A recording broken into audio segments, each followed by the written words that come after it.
This is a Miami Sports Music Podcast Network production. This is the #1 Miami fan morning show. Clock Blockers, let's go. I know the whole city riding. A little early, it's a bit surprising. Business moves, now we enterprising. Switch it up, now we improvising. Go to get in the winter column. Whole squad been trained to go. Phins for life, we throw the foe. Singing this just to welcome bro. Two a time. What's up, baby? Two a time. It is your boy, Stephen D. Good morning to my Phins family and my Fin-laws. What is up, ladies and gentlemen? It is your boy, Stephen D. And we are live right now on the #1 Miami fan morning show, Clock Blockers. What is up, ladies and gentlemen? It is Thursday. Great day of the week, April 13th. That's right. That is right. I'm going to have to call up my cousin. It's his birthday today. Totally forgot it until I just said April 13th. What's going on, ladies and gentlemen? I'm your host, Stephen Daniels. You can follow me on all social media platforms at Stephen D. SKPL. Spread kindness, positivity, and love. I'm starting to see, I guess there's a new thing on YouTube. When you guys hit like the 100 or the certain emojis, they come up through the screen. They like populate. You can't see it on my end, but I can see it on the YouTube end. So hit that again and tell people how to do that, because it's pretty dope when I see like the horn sounds and the 100 and the thumbs up and the heart logo. There we go. I saw somebody with the heart logo and the 100. There we go. Keep on doing it, guys. Let them know how to do it. That's awesome. That's a new feature. Didn't know YouTube was doing that. I like it, man. And it says we see it too. Well, I don't see it on my one screen, but I see it on the YouTube screen. It's only for iPhone, Shake Money said. Oh, really? Only for those crapple phones, huh? You're telling me Androids can't do that? Well, you know what? I don't like it anymore if that's the case. Don't do it no more. I don't want to see it. You and your crapple phones, people. I don't believe that. You're just messing with me, Shake Money. Stop lying. You can follow Miami Sports Music everywhere at Miami Sports Music, except on Twitter where it's at MIA Sports Music. I'm doing the thing and all I see is laughing emojis just coming up off the screen. You guys are killing me this morning. I love it, though. Make sure you guys hit that like button on the way in. It doesn't cost anything. Just hit it. Hit the like button. And when you guys subscribe to the channel, make sure you guys hit the notification bell and let all people know, hey, look, all notifications. So that way, anytime we go live, anytime Solo D drops a new video, anytime somebody's about to go live, you get notified that we are here. Shake Money says, I have both, and I can only do it on my Apple Crapple. All right, Shake Money. We see you. We hear you. Sounds like something only crapple phones can do. I don't like it anymore. I hate that I liked it, and I told you guys that I liked it, and now it's only an Apple thing. You guys are killing me. Hey, if you guys want to sign up and become a member of the family, make sure you all do that today. There are plenty of seats waiting at the table for you. We'd love to see you sign up and become a member today of the family. If you look in the description below, you will see a membership link to join. Can we get 3 new members today? I'd love to get 3 new members to the channel. It'd be absolutely amazing. We'd love to do that. Be really, really awesome if we could make that happen. Okay. Awesome. Hey, if you want to help the channel grow by donating, lots of different ways you can do it. You guys can use the YouTube live super chat, which is at the bottom of the chat. You'll see a rectangle with a $sign logo. Just click it and you guys can use super chat or super sticker. Pretty dope. So make sure you guys do it. I don't care if it's $1. It goes such a long way into helping the channel grow. If you guys don't want to do YouTube because they take out like 48% for us, you guys can use Cash App or PayPal. $MSM Podcast Network, or you can use PayPal, which is also MSM Podcast Network. I'm going to drop the link in the chat right now for y'all because it's always good if you guys need that right there. And yeah. Trucker Sean says, yeah, Apple, the best. Trucker Sean, you are no longer my favorite trucker on the show, just so you know. Okay? Guys sitting here talking about Apple and crapple products on my channel. Don't do it. Okay? Don't do it. I want to see it. Anyways, let me give a big shout out to our sponsors of the show. Tail Greeter. Download the app today on your current Crapple or Android device. Okay? Make sure you all do it. It's awesome. East 32 Dolphins tailgate. The best tailgate at Hard Rock Stadium. You guys can go hang out with us. Just download the app. It's free. Get your ticket for East 32 and come hang out with us this year. There will be no hot dogs, crypto. No hot dogs, crypto. Okay? None. No hot dogs for you, crypto. Look, if you guys want to come hang out with us on the tailgate tour this year too, you guys can do that as well. We're going to be in Washington, D.C. for the FedEx takeover. We're going to be in Philadelphia for the Philly Finvasion. And we're going to be in Baltimore for the Baltimore Beatdown 2023. We're going to be doing that again. It's going to be awesome. Okay, so make sure y'all are there for that. It's going to be good times. We got a great show lined up for you today. Awesome. Hey, look, for my baseball fans, we're going to do some baseball talk this morning. That's right. We're going to talk some Devil Rays. Those jerseys are clean, aren't they? Look at those jerseys. We're going to talk Florida Marlins, the teal. Those teal jerseys are great. We're going to talk both teams. We're going to talk MLB expansion a little bit more. And we're just going to dive into some baseball talk, which we normally don't do up here. And then after that, we're going to talk about potential Miami Dolphins draft day trades, because I think it's looking more and more like it's going to happen. Everything that I'm seeing, it looks like, the Dolphins are going to do a trade on draft day. And I think it's something that we need to discuss in detail. And so my co-host for the day is none other, ladies and gentlemen, than Mr. Cubby himself. That's right. I'm talking about Mr. Cameron 954. What's up, baby? Good morning, Steven. Good morning, Clock Blockers. How are you, buddy? How are you? Good, man. Just cleaning up after the aftermath of the past, 36 hours of like some unprecedented rain that we've had here in Fort Lauderdale. Flooding everywhere. The first time ever, 16 years I've owned this house, that the canal and the pond across the street breached. I had water about this far up my front door, sandbagged the house last night. It was crazy. Not even during hurricanes have experienced anything like this. So what happened? Is it a monsoon? Because I've been seeing the news. I've been seeing the water, like Fort Lauderdale was flooded in downtown, which was insane. Airport's closed. Like there's flooding on the runways, and they're not. No way. It's crazy. My quick pick Nick, he just shot me a video of a catfish swimming in his front yard. What?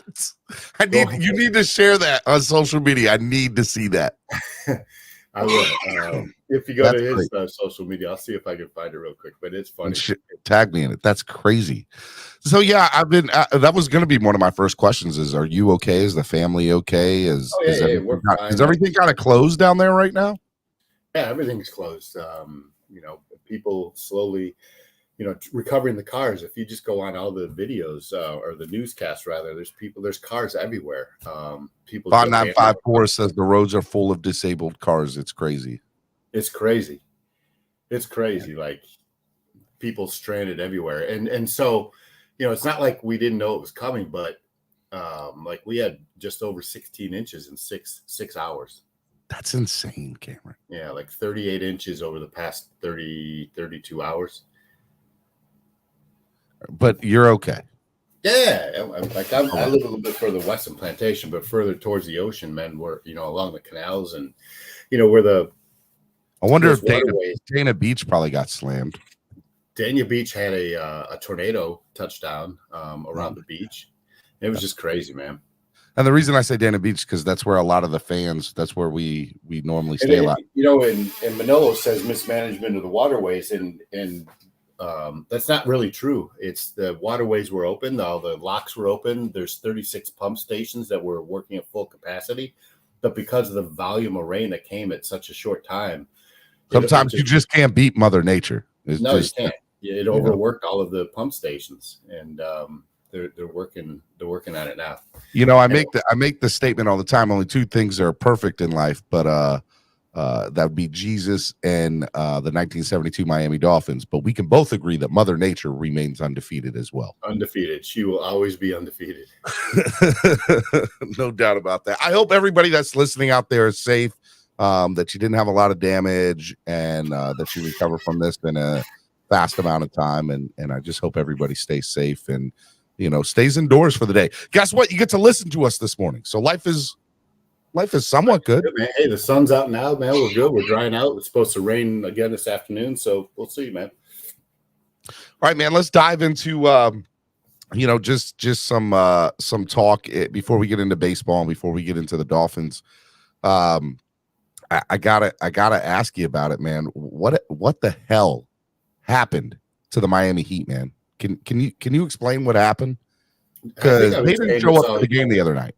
They were supposed to play, but they never showed up. I've been saying this all along. Like, they're just disjointed. I think it's going to get blown up after they lose Friday night to the Bulls, which I fully expect happening. You can tell, like, in Bam's press, post game presser, that he wasn't happy. He wants the ball, and they can't figure out the way to get him the ball. But I think he's playing at a position that he doesn't, thrive in at the 5. He's definitely a 4. Butler was off. Lowry, thinks that he can just come in the last, couple weeks of the season and turn it on, and that obviously is not the case. Strus and all their three-pointers that going into the season, they thought that was their strength. They have one of the worst three-point percentages in the Eastern Conference. Like, I think there's time the changes on the horizon for this team, at least from the coach on down. So you said a few weeks ago on the show that if they don't make it directly into the playoffs, that they're going to strip it down, and it might even include Pat Riley. Do you still think? Who knows, man? I mean, he's been here for so long. It's just, I think it's time, in my opinion, for a new voice. Obviously, Pat Riley's the GOAT. And there's none better. But does Spoelstra move up into the front office?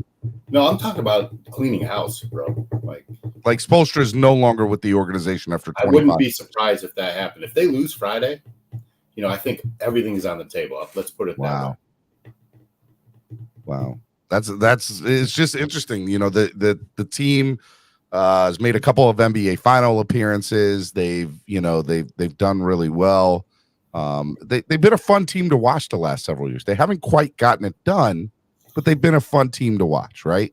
You can say they overachieved last year, right? They were a shot away from beating the Celtics and being in the finals. They were in the finals during the bubble year. Listen, they've done some great things over the past year. I think the expectations this year just haven't been met, and there have been some questionable moves made. Like Tucker not re-signed, I think was huge. And the inability to go out and get a piece that you may need for down the stretch. The past 2 years, Cody Zeller was a nice addition, but he doesn't flip the script, right? Look, I said at the trade deadline, Cameron, I was like, they did nothing. Cody Zeller's great to add, but they did nothing.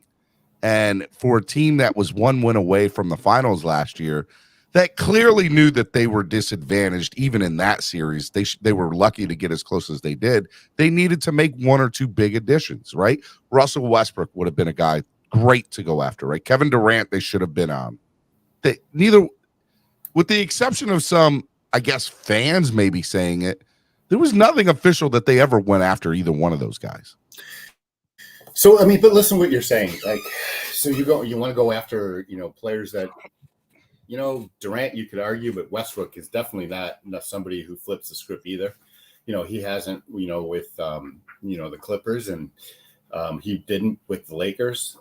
He's definitely a liability on defense nowadays. The Lakers are 10 times better without Russell Westbrook than they ever were with him, which is crazy. 100%.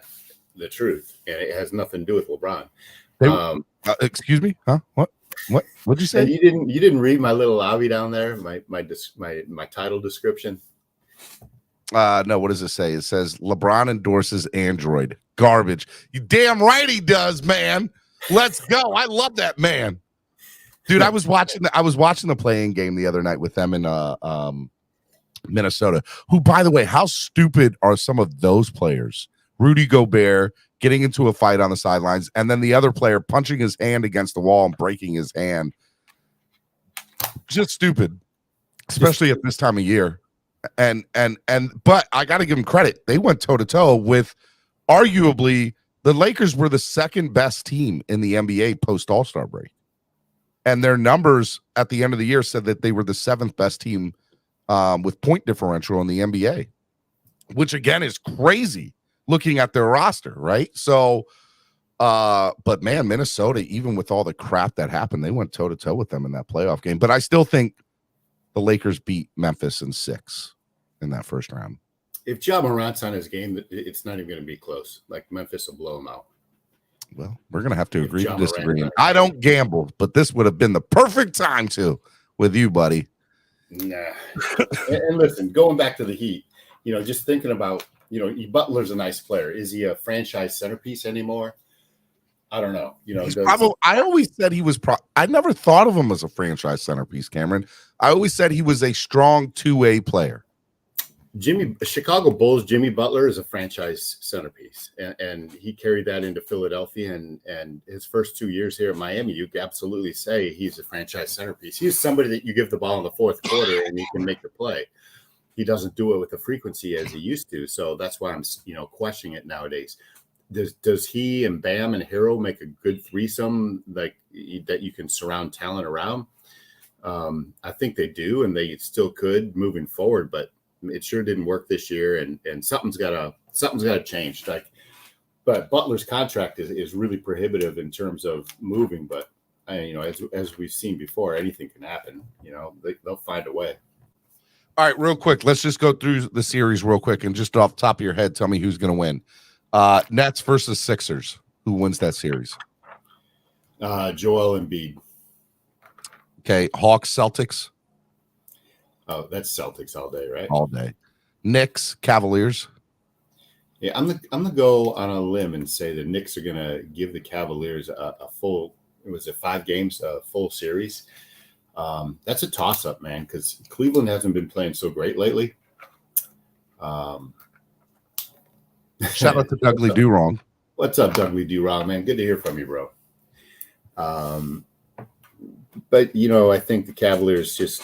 I've been playing really good defense. They're athletic on the wing, so I'll take the Cavaliers. I'm going to take the Cavs. I don't think the Knicks come out of this, and for no other reason than I don't want to see Alex be happy about his Knicks. That's it. That's all I want to do. Warriors Kings, which I think will be a underrated great series of round 1. By the way, man. The Warriors and their playoff experience, Klay Thompson, is quietly having the best year of his career. I think the Warriors win that pretty easily. Lakers Grizz. I said it before, Ja Morant and the Grizz. I'm going Lakers, by the way. Clippers Suns. Of course you are. Suns. I want to say Phoenix, but I don't know, man. That Clippers team, they got some ballers. They got some ballers on their squad, and as much as I'd like to say Phoenix, I mean, I don't know. I just don't know. It's the inexperience that does it for me. Does any 8 team beat a 1 seed this year? Yeah, I don't think so. I mean, who are the 8 teams? Who would that be? We don't know yet. Exactly. So in going back to Friday night's Heat Bulls game,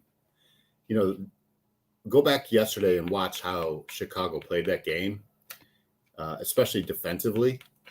And if they do that against the Heat, it's not even going to be a close game at all. Because of the athleticism, the defense. Patrick Beverley on the Bulls, man, I wish the Heat had Patrick Beverley because he brings defensive identity. He was one of those other guys that was available, and they didn't go after him. Him and Caruso for the Bulls, they're going to be a problem. I mean, they Chicago's are. going to be a fun team to watch. Shout out to Jamie Bahamas of Miami Sports Music. That man, he loves him some Chicago Bulls. And listen, the Bulls, DeMar DeRozan have their secret weapon, and that's who? DeRozan's daughter, man, screaming, behind the backboard after every free throw. Did you just, if you didn't see it, go see it. It's the cutest thing ever. Every time I hear DeMar DeRozan, I think of the Drake Will Ferrell skit that they had on Saturday Night Live. DeMar, that's a horrible name. They do the secret handshakes. All right, that's enough NBA talk. We both kind of agree that the Heat are probably, if they lose or when they lose, and I think that they will against Chicago, as much as I want them to win, I think it's a foregone conclusion. And even if they do beat Chicago, there's no way they beat, the number 1 seed. There's no way. Just doesn't happen. All right. Let's transition. Just real quick, some hockey talk. Panthers advancing to the Stanley Cup playoffs. Crazy, right? Man, I can't remember the name of their goalie they brought up, but man, he's been on a heater, and he's really the reason they've been carried to the playoffs. Man, it's kind of crazy. 6 games ago they had to go 6-0 or 5-0, and they went 4-1-1, but they had some things fall in their place with Pittsburgh and such that made it happen. And listen, they're playing good hockey right now, and they have a hot goalie. So, you can't discount their opportunity in the first round. It'll be interesting to see. They have been really quiet all year. They've been, last 2 years, they've been, one of the best teams during the regular season. This year, not so much. But maybe that's a good sign. Maybe it's okay, that they'll be able to steal some hearts and make a deep run at this thing. I'm not sure what they are yet. After the first round, I'll let you know how I really feel about them. But right now, I feel like they're interesting. It'll be interesting to see how it goes with that. All right. Miami Sports Music's number 1 Miami fan morning show, Clock Blockers, right here on the Miami Sports Music Podcast Network. Let's talk some baseball, baby. You ready to talk some baseball? Exciting first week and a half, 2 weeks, man. There's a couple of reasons I wanted to talk baseball. Number 1, you and I are really big baseball fans, and we don't ever get to talk it enough. If you guys follow Cameron on Twitter at Cameron954, he is always tweeting about the Marlins and always tweeting about baseball and the Cubs. And it's a great follow. If you're not following him on Twitter, go follow Cameron at Cameron954 on Twitter. It's a great follow. Let's start up in Tampa. I think that's a good place to start. 12-0. I mean, is there a team that you can remember in maybe the last 30 years that have started as hot as the Tampa Bay Rays?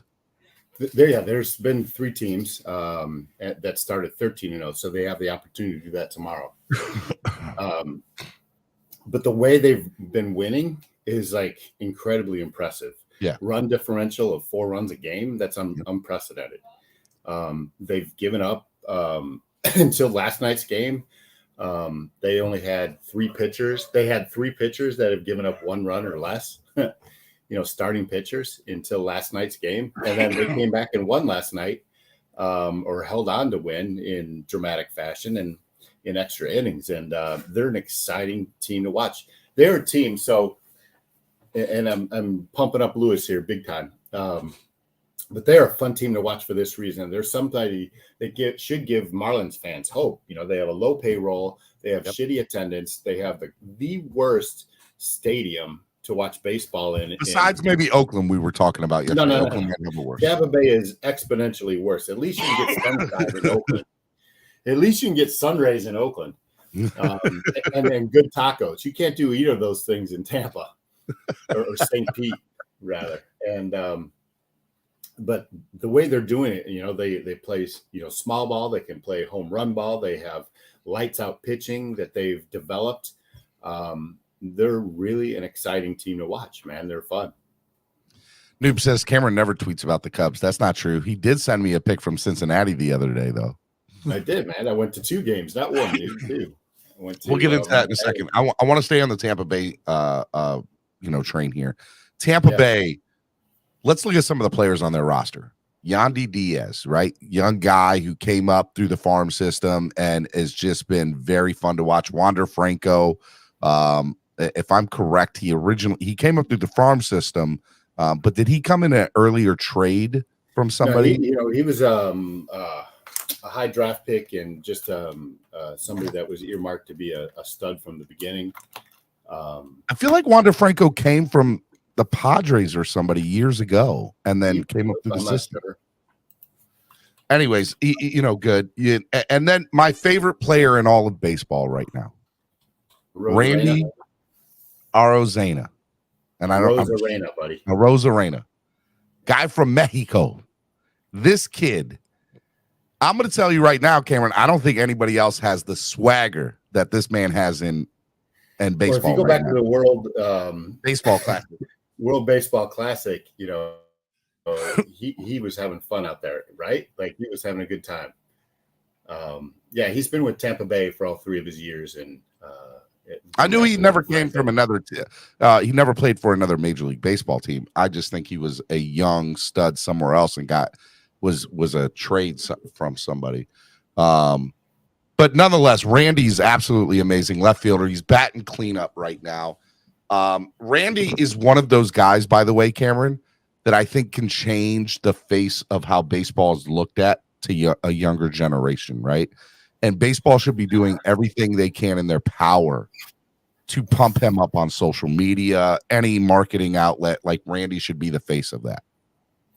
Well, I don't know about the face because that's clearly Shohei Ohtani, but he's definitely one of those pieces. He's one of them. You can't just have one person, That's the beauty of baseball, right? There's you got 30 teams, however many, 26 teams, and you have stars and you have people that you market on every one of those teams. I mean, look at your Baltimore Orioles right now. They have 4 or 5 legitimate young superstars that they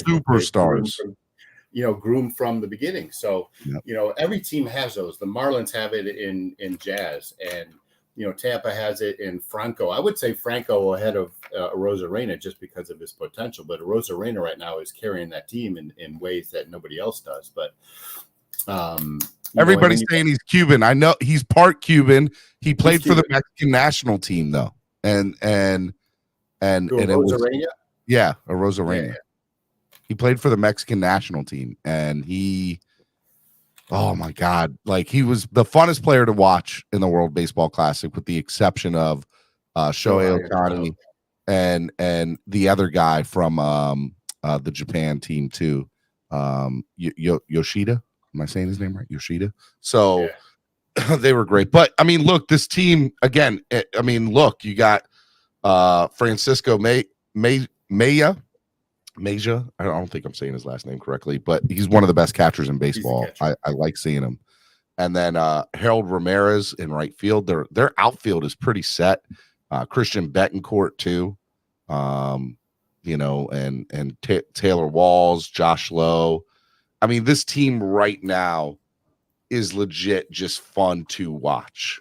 Just fun to watch. No, what's fun to watch about the Tampa Bay is their pitching, man. Their pitching is so damn dominant, and they're all homegrown outside of Tyler Glasnow, who's been injured, and wait until he comes back. But listen, they're coming out hot. They've had to their detriment, they've had kind of a soft schedule to open up with. So we'll see. But they're beating teams by 4 runs, an average of 4 runs. And that carries a lot of confidence over into the other series, right? We'll see when they start playing the Yankees and other teams, when they play the Padres and, they play the Angels and such. But Jose says, Steven, it's sad seeing you so impressed over the Rays the way you are, but I have to remind myself that you're an Orioles fan, so it can make sense. Look, you're right. As an now, I will tell you, the Orioles are 6-6, right? I'm not impressed with their record. You should be. They are fun to watch, and they have been like these post-game celebrations. They have been legit one of the funnest teams to watch in baseball. You should be impressed by 6-6 because that's good for the Orioles, right? Like you wouldn't have expected them to, go through April 500. And same could be said for the Marlins. The Marlins just took 2 or 3 from the Phillies, and they played a really good series against the Mets. And if you were going to tell me they were 5-6 coming through those 2 series, man, I'd take that all day. They're 6-7 right now, 3 games back Yeah, 6 and You got 7. the Braves, the Mets, the Marlins, the Phillies, and the Nationals. I'll be honest with you, I didn't think the Braves would be that up there. You have to think that they'll be up there. They're perennially up there. I mean, anybody who knows baseball. Well, I mean, I thought it would be the Mets and Phillies this year, and the Marlins would be third. To be perfectly honest with you, because that's why they play the games. You can look good on paper, in March, but then you got to play the games. And Verlander being hurt, and Scherzer, showing his age, and they don't have anything behind that. Carrasco's got the worst ERA in the National League, and they haven't gotten timely hits. Dude says if we're going to talk about bad teams, let's bring up Alex and we can let him talk the Mets. They're not a very good team right now. Braves are World Series contenders. What the F? Look, that's wild. I think there's I think there are so many good teams in baseball right now. And I'm not saying that the Mets aren't, but I definitely thought the Phillies and the Mets, or the Braves aren't, but I definitely thought the Phillies and the Mets would be, in my opinion, light years ahead of Atlanta this year, and they're not. They're just not. We're 2 weeks. Yeah, we're 2 weeks into the season, to be fair, too, right? And it's a marathon with baseball. It's not a race. But then you look at it in the season. But what you can see is trends, right? You can see the way the makeup of all these teams, coming out of spring training in the first 2 weeks will tell you who they are. It'll tell you the Mets aren't as good as you think they are. It'll tell you the Phillies aren't as good as you think they are, but they haven't put it all together yet, right? So those are two teams that probably will be better in the future. But you can tell the Marlins, they have a new identity. They have a new head coach, and you can tell they play different, a baseball in a different way. They're getting timely hits. Some of the guys that they've brought in are starting to do the things that they were brought in to do.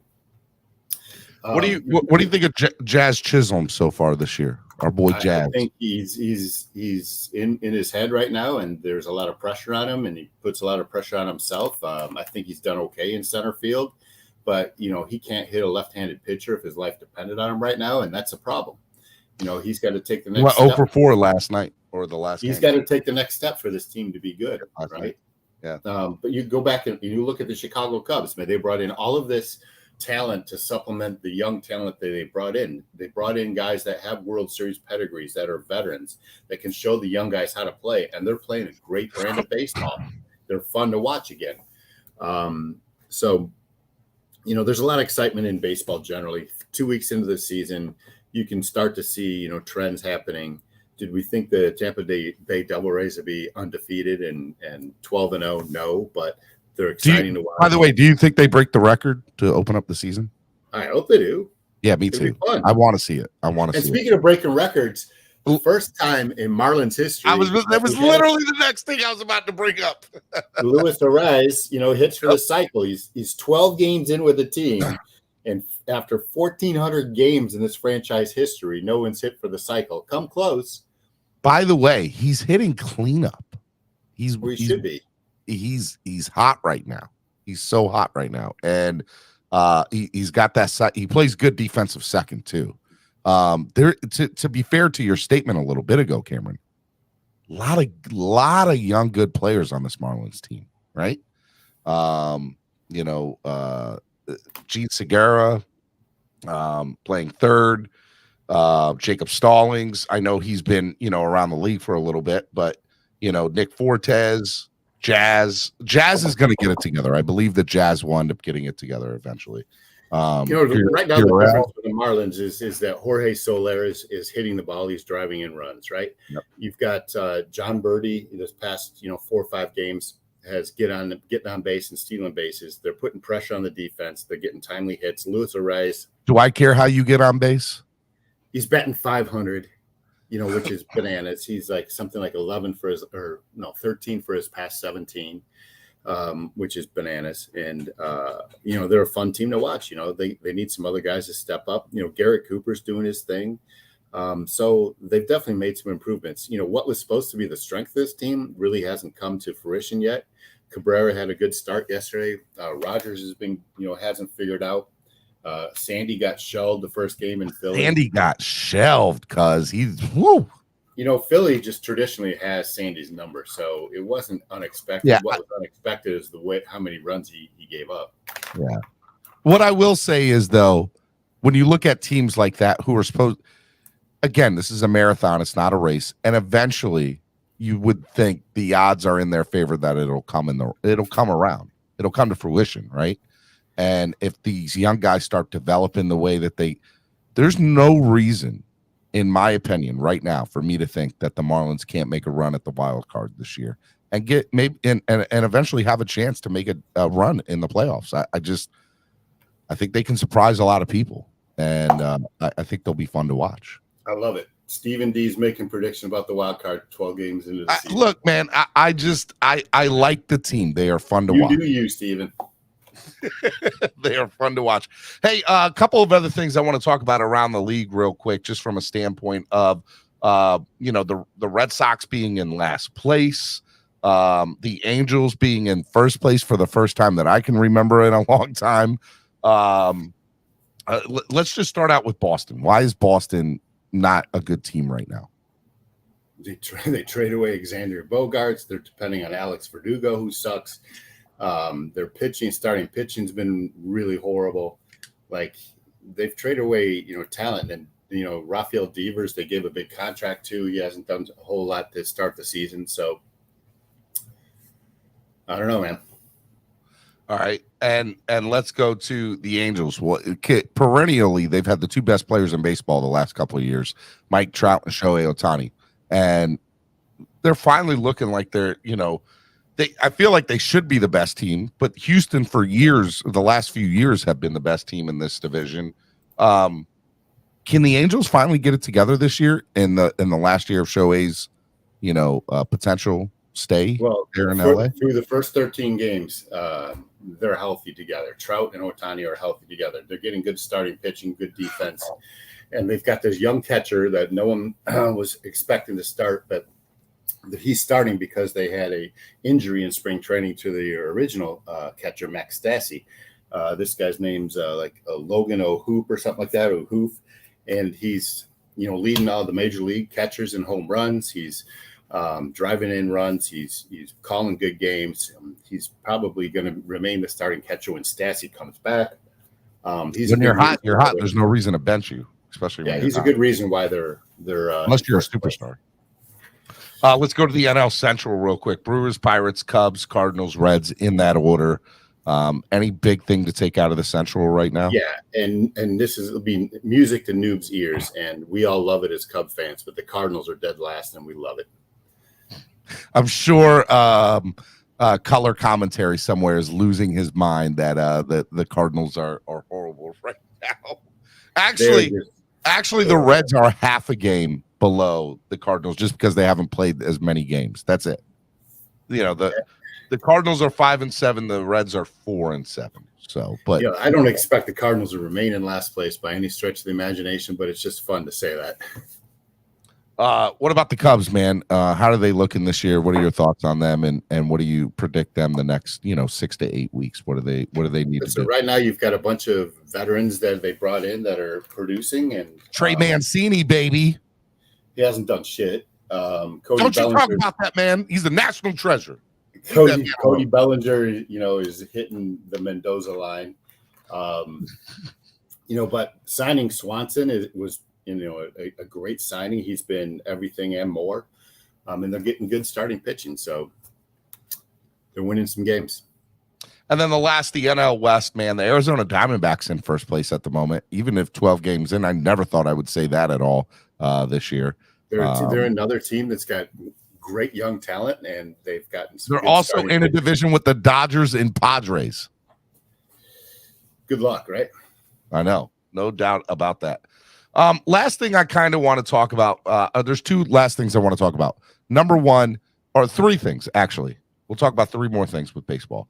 What do you think the pitch clock has been so far? It's shortened up the games by 30 minutes.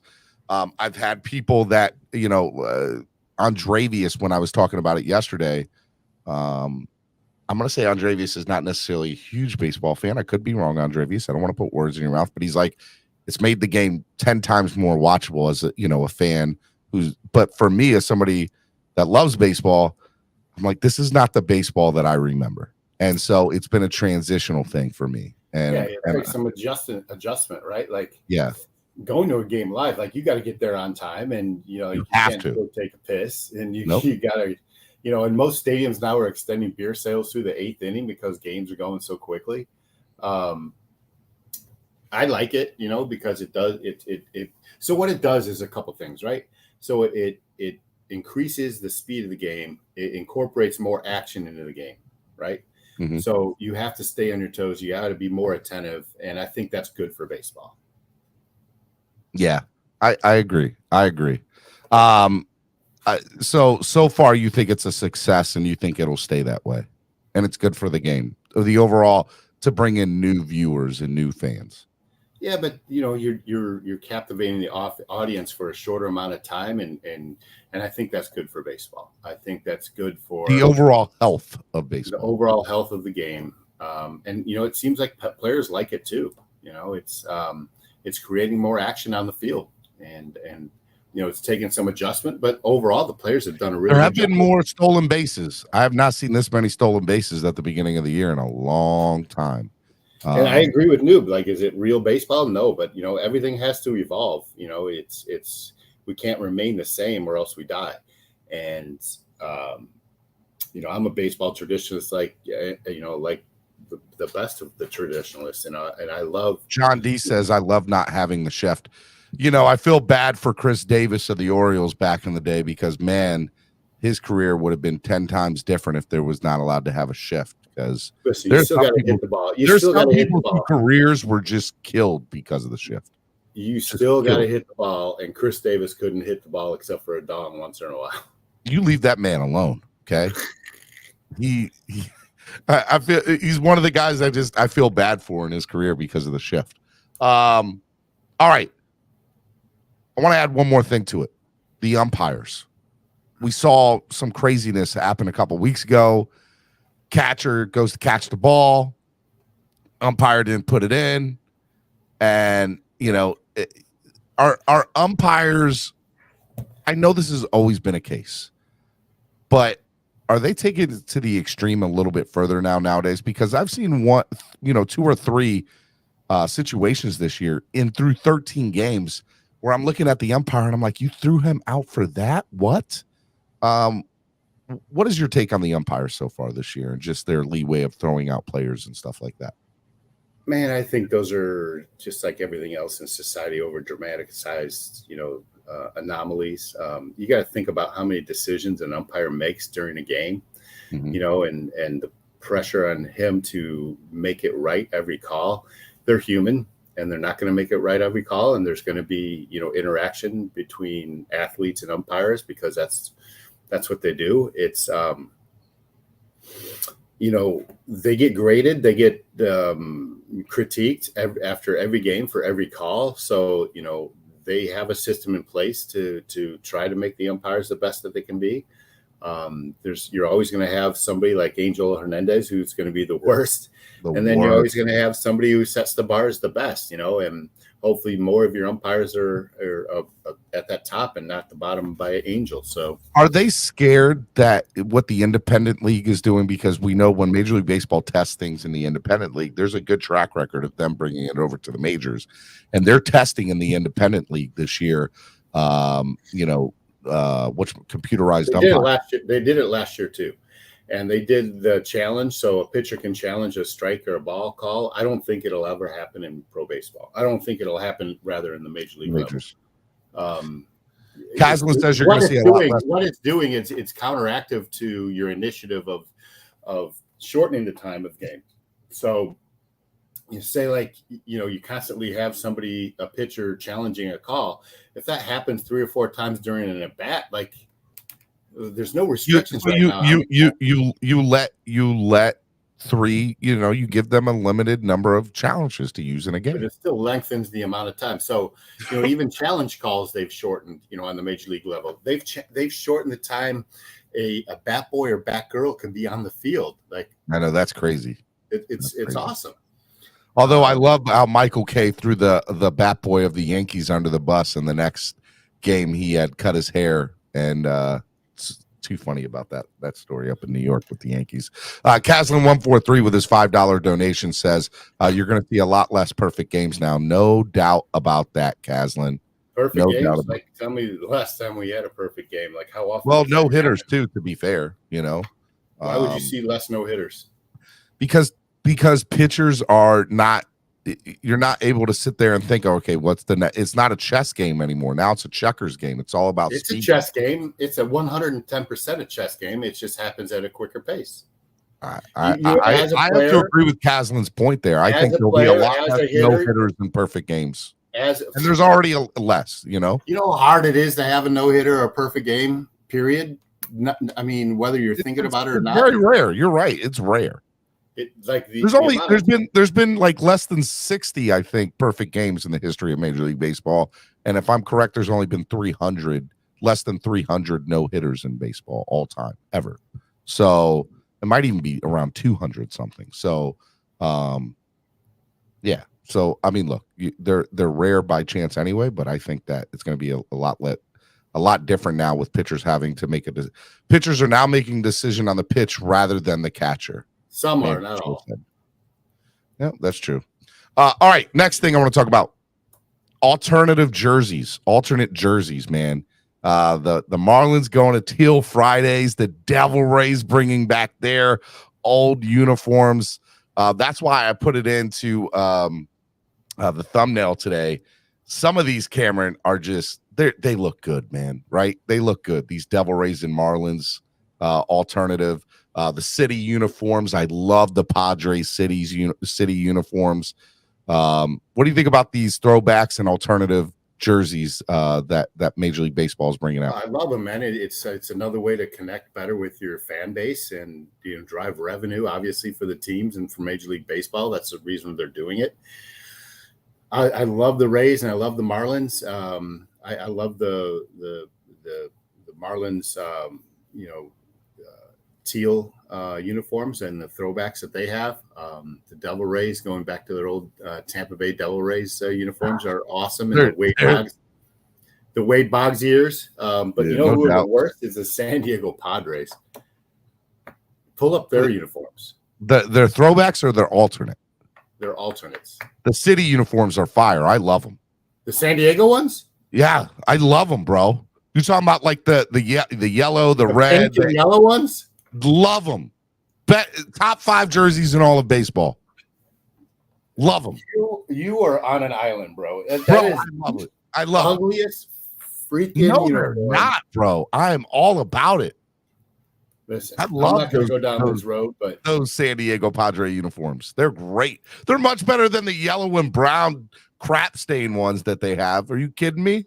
They might as well go back to the blue uniforms that they had, that blue and orange. Those are the traditional, throwback uniforms. Those brown, that's what they were known for. Ray Kroc was the old facts. Thank you, Manza. I appreciate it, man.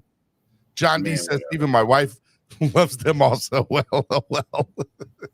Look, I like them. I'm sorry. And by the way, it made me think of it because I don't know if you guys remember. I don't know if it was the early 2000s, but there was one. It might even been the late 90s.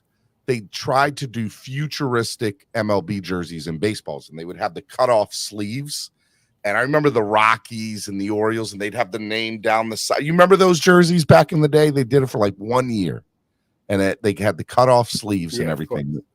Yeah, it brings me back to I like where baseball's headed now compared to what they were trying. The idea or concept was good back then, but the uniforms were crap to begin with. And so that thing I right there, you're gonna. I love them, dude. Love you think that belongs on a major league? Oh my god, love it.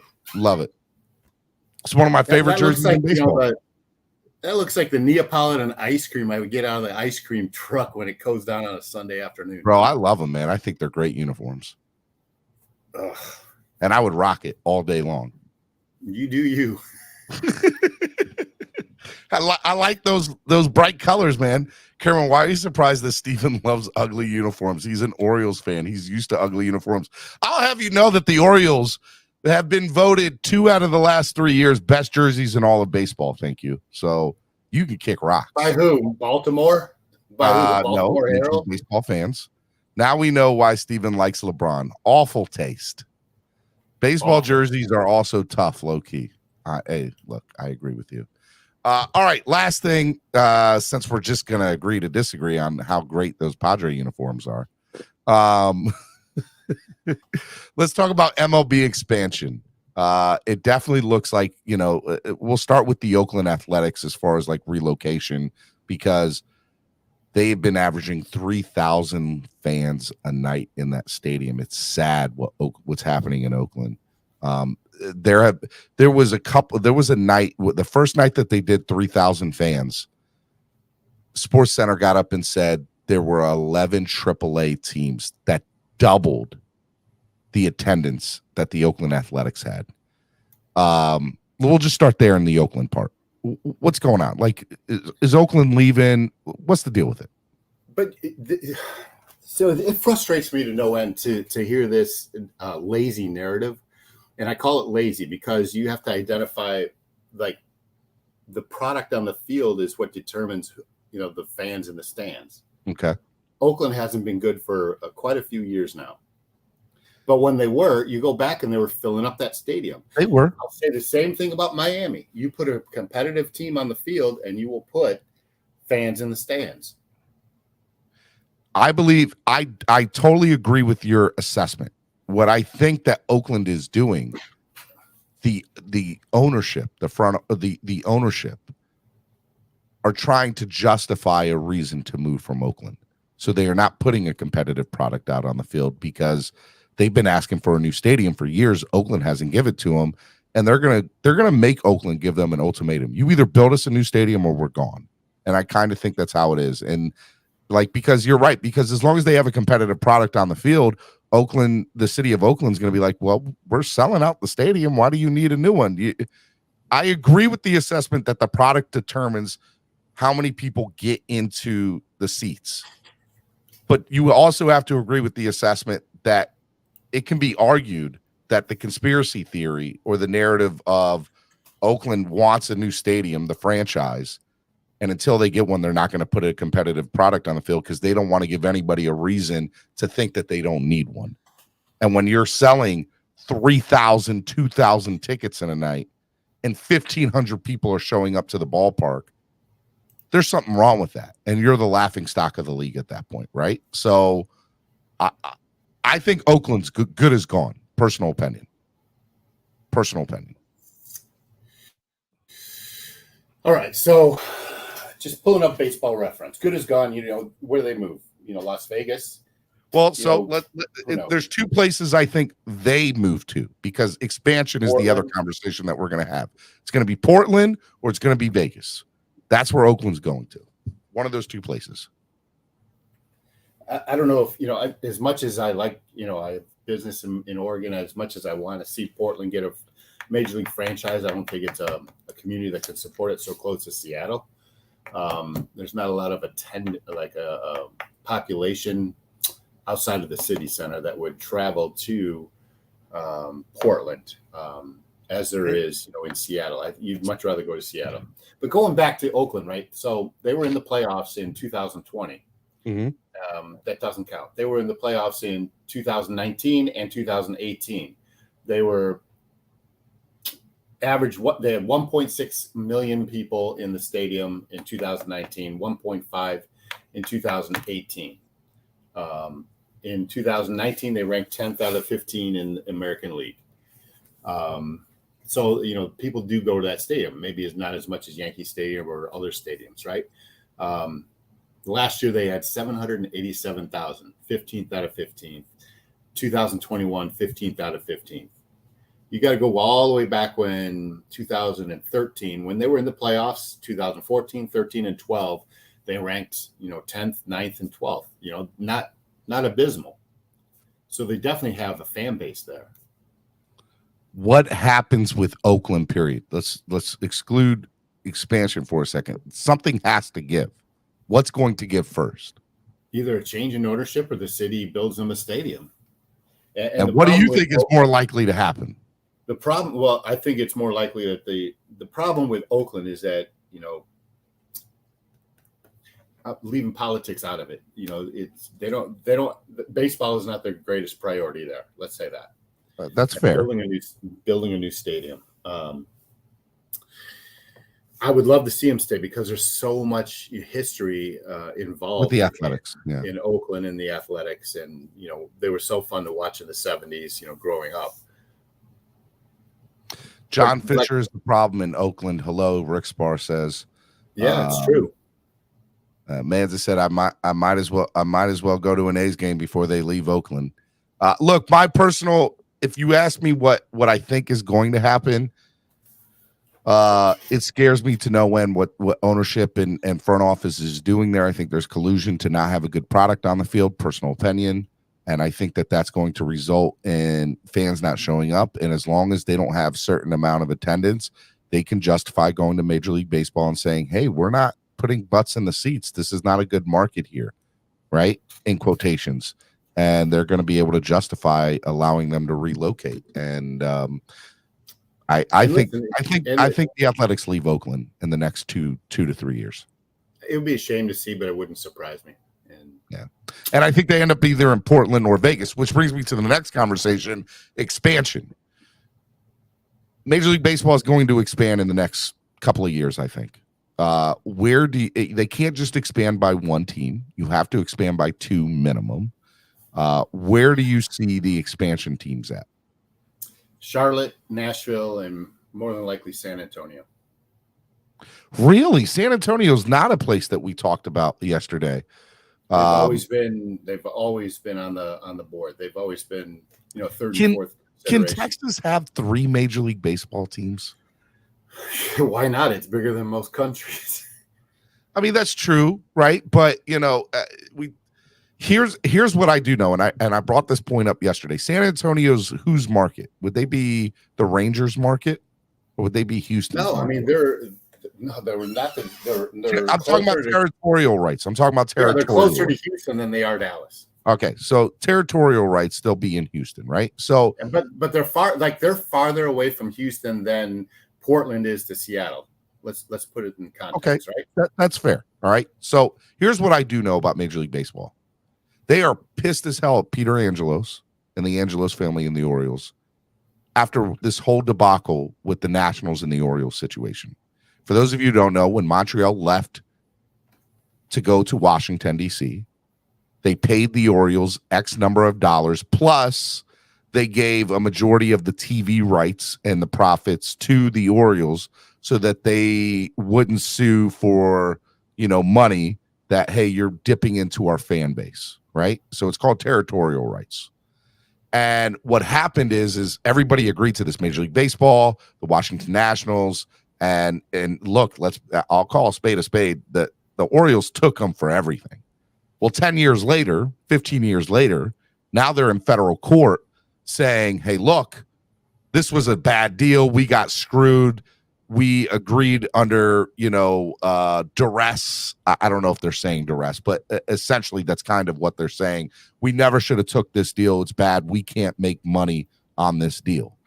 And Major League Baseball is kind of forcing the Angelos family, and Angelos is sticking to their guns. And I think they have a right to say, hey, look, you guys agreed to this deal. Major League Baseball, Rob Manfred, everybody agreed to this. So why are you guys turning back on this deal now? Because it's not profitable, or you guys agreed to this.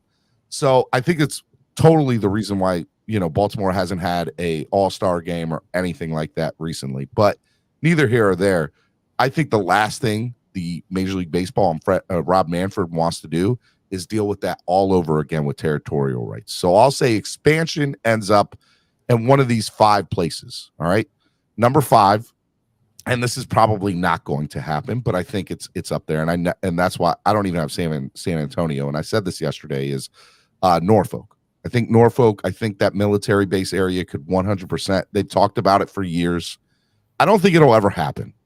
I don't think it'll ever happen, but I do think it's in the top 5. And I think it's something that every time there's an expansion, it's always discussed Norfolk or the Virginia Beach area getting an expansion Major League Baseball team, because they've had the Tides that they consistently sell really good tickets with the Norfolk Tides there. They have the military base there. And they believe that if they brought in a Major League Baseball franchise, that they could easily sell season tickets there. And I think that they could. And they definitely have they have the property. There's enough, property there that they could build a Major League Baseball stadium. Next. Number 4, I'm going to say Montreal is on there, right? Montreal has had a Major League Baseball stadium before. There was an agreement in place with Tampa Bay to say, hey, look, we're going to split the home games between Montreal and Tampa Bay. Well, for some reason, that never came to fruition after it was agreed upon. But every time they have exhibition games, Montreal sells out. Excuse me. I apologize. But I do believe that at the end of the day, Montreal is going to eventually get the Expos back there. It's just a matter of how. So I think they're number 4. Number 3, Charlotte. Charlotte is somebody who I believe, they've already approved a certain amount seat stadium for a Major League Baseball franchise there. There have been renderings. They've already drawn it up. The city council's already approved it. They are going to be putting a bid in for a Major League Baseball team, and they desperately want it. Here's the problem with Charlotte. Nashville, which is number 2 on my list. The Nashville, they've already got a team named Nashville Sounds, right? And, they've already, their city council's approved of it, and they have, they're a bigger city than Charlotte is. And they've already started, getting a season ticket list down. I think 100% Nashville's going to get the team, one of the expansion teams. And I think it will definitely happen. If Oakland does not go to Vegas, Vegas is my number 1 team for expansion. Vegas is obviously going to get a Major League Baseball team. It's a matter of how. Will it be Oakland or will it be an expansion? And so I think Vegas is there. If Vegas ends up getting Oakland, then maybe a San Antonio or somebody comes into play. But I don't think San Antonio is going to get it because I don't think in any way, shape, or form Major League Baseball wants to deal with this rights issue all over again. It has been a headache for Rob Manfred and them, and he hates it. Listen, the rights issue was singular, and it had everything to do with how Washington and Baltimore negotiated. It had nothing to do with Major League Baseball. Like I mentioned, there's more distance between San Antonio and Houston than there is Norfolk and Washington, D.C. It's a much closer. But I don't disagree with you on Nashville or Charlotte, Vegas, as an opportunity. Montreal too, right? And Montreal. Here's the thing with Montreal. Like, I don't know if they want to expand into a market they've already been into, and a cold weather one at that. For travel, so much is predicated on tourism and travel and how much you can attract visiting teams to come to that market. And that's why I think like Mexico City would be something if you're going to go the international route. I'd never even thought about outside the U.S. That's interesting. So look how popular baseball is in Mexico. The baseball classic was with the Mexico team. You saw just how much they traveled to Phoenix to go support their team, how many people came to Miami to support their team. That is very much, and it has like Major League Baseball is thinking about expansion outside of the U.S. in there. Well, if they're thinking about Montreal, they definitely should think about Mexico City, obviously. Never thought about that. I'm gonna think about that a little bit. Never even came into my mind that was going to be an option. Because another market that people don't talk about, it's got such a rich history of baseball, and it's in the South, is New Orleans. And it's a market that wouldn't pull away from Houston. It wouldn't pull away from Atlanta. They have the Zephyrs there, the New Orleans Zephyrs. They've had for a long time. It's a major population center. But I definitely, just like your Norfolk idea, I don't think New Orleans is even on the radar. But definitely Nashville, Charlotte, Vegas are the top 3. And the 2 you think will eventually get it? Let's say Oakland stays. Who are the 2 that get it? Oh, probably Nashville and Charlotte. Nashville and Charlotte. I would think so. Really? Interesting. Okay. I feel like only one of them are going to get it. That's with Oakland staying. So that means Vegas isn't getting a team if Oakland stays.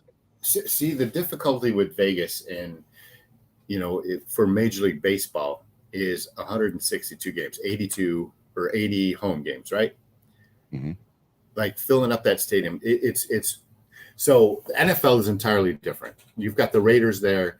It's a destination just like Miami is in terms of going there and partying. It's just not about the football game, right? You go to the football game on a Sunday afternoon, but you're there Friday and Saturday. You're gambling, you're going to restaurants, you're having a good time. And then you go to the football game on Sunday, right? You don't do that on a nightly basis at a baseball stadium. What about, so Major League Baseball had approved the Tampa Bay Montreal split season. They approved that. Like that was supposed to happen. Could you see something where Vegas gets half the games and Montreal gets half the games? Like, so the difficulty with that is like, how do you make it fair for the fan base? Like you splitting a fan base, right? And they had already approved it. I mean, it was something that was on the, I don't have no idea why it didn't happen, but it was approved. Major League Baseball approved it. The cities approved it. And honestly, what I think happened was COVID. And I think that was a big part of it, but I don't know. It was approved. It was on the table. So why, in my opinion, I think the reason Vegas and Montreal probably wouldn't work is the time difference. They're in totally different times. I mean, Montreal worked for years, and was a wonderful franchise until they sold off all the players and Loria moved the team to Miami. Like, we don't even want to get into that. But Montreal moved to DC. Well, let's not get into the history of it. The team owner, Jeffrey Loria, moved that team to Miami. So anyway, Montreal is a wonderful market. I'm not disputing that at all. I think there's. You don't think they get a team? I think there's markets ahead of them like Nashville, Charlotte, even Vegas is ahead of Montreal. But I would love to see a team in Mexico City. I would love to see that. I mean, that you're further opening up the international avenues of revenue for Major League Baseball. So whether Oakland stays in Oakland or not, you're saying your top two cities that'll probably get the expansion are Nashville and Charlotte. In my opinion, yes. Wow. I'm very surprised to hear you say that because I'm very surprised to hear you say that because they're in close proximity to each other. They're 6.5 hours away from each other, and it's not even close. That's not even the issue. It's two major markets. It's two thriving, growing markets, right? It's two of the fastest growing markets in the United States from a population standpoint. People are saying Puerto Rico too. We thought about Puerto Rico. San Juan, Puerto Rico is a great destination. I could see that happening. It's rich in baseball tradition. It's very Americanized. It's an easy flight to get down there. And just like Mexico City is so easy to get to and very Americanized if you stay in the right areas. You think Rob Manfred and Major League Baseball is having the discussion about San Juan and Mexico City? You think that is a discussion that will at least happen? It's definitely a consideration. It would be in my eyes. Do we know that's a consideration? No, but Caslin says 0% chance Oakland stays in Oakland. I agree with that. My personal opinion too. Steven, didn't the Expos play in Puerto Rico for a bit too? I think it should be considered. Wait, Major League Baseball rejected the race split season proposal. Why do you keep saying it was a thing? It was a thing. Yeah. And if I'm correct, they initially rejected it. And then they said, we'll consider it if these things come to fruition. And then COVID happened. And I think that's what ended up happening was COVID. And I think that's what put it to bed. But I'll say this. I definitely could see something like that being discussed. I don't think it'll happen, but it'll be discussed. No, Major League Baseball rejected it.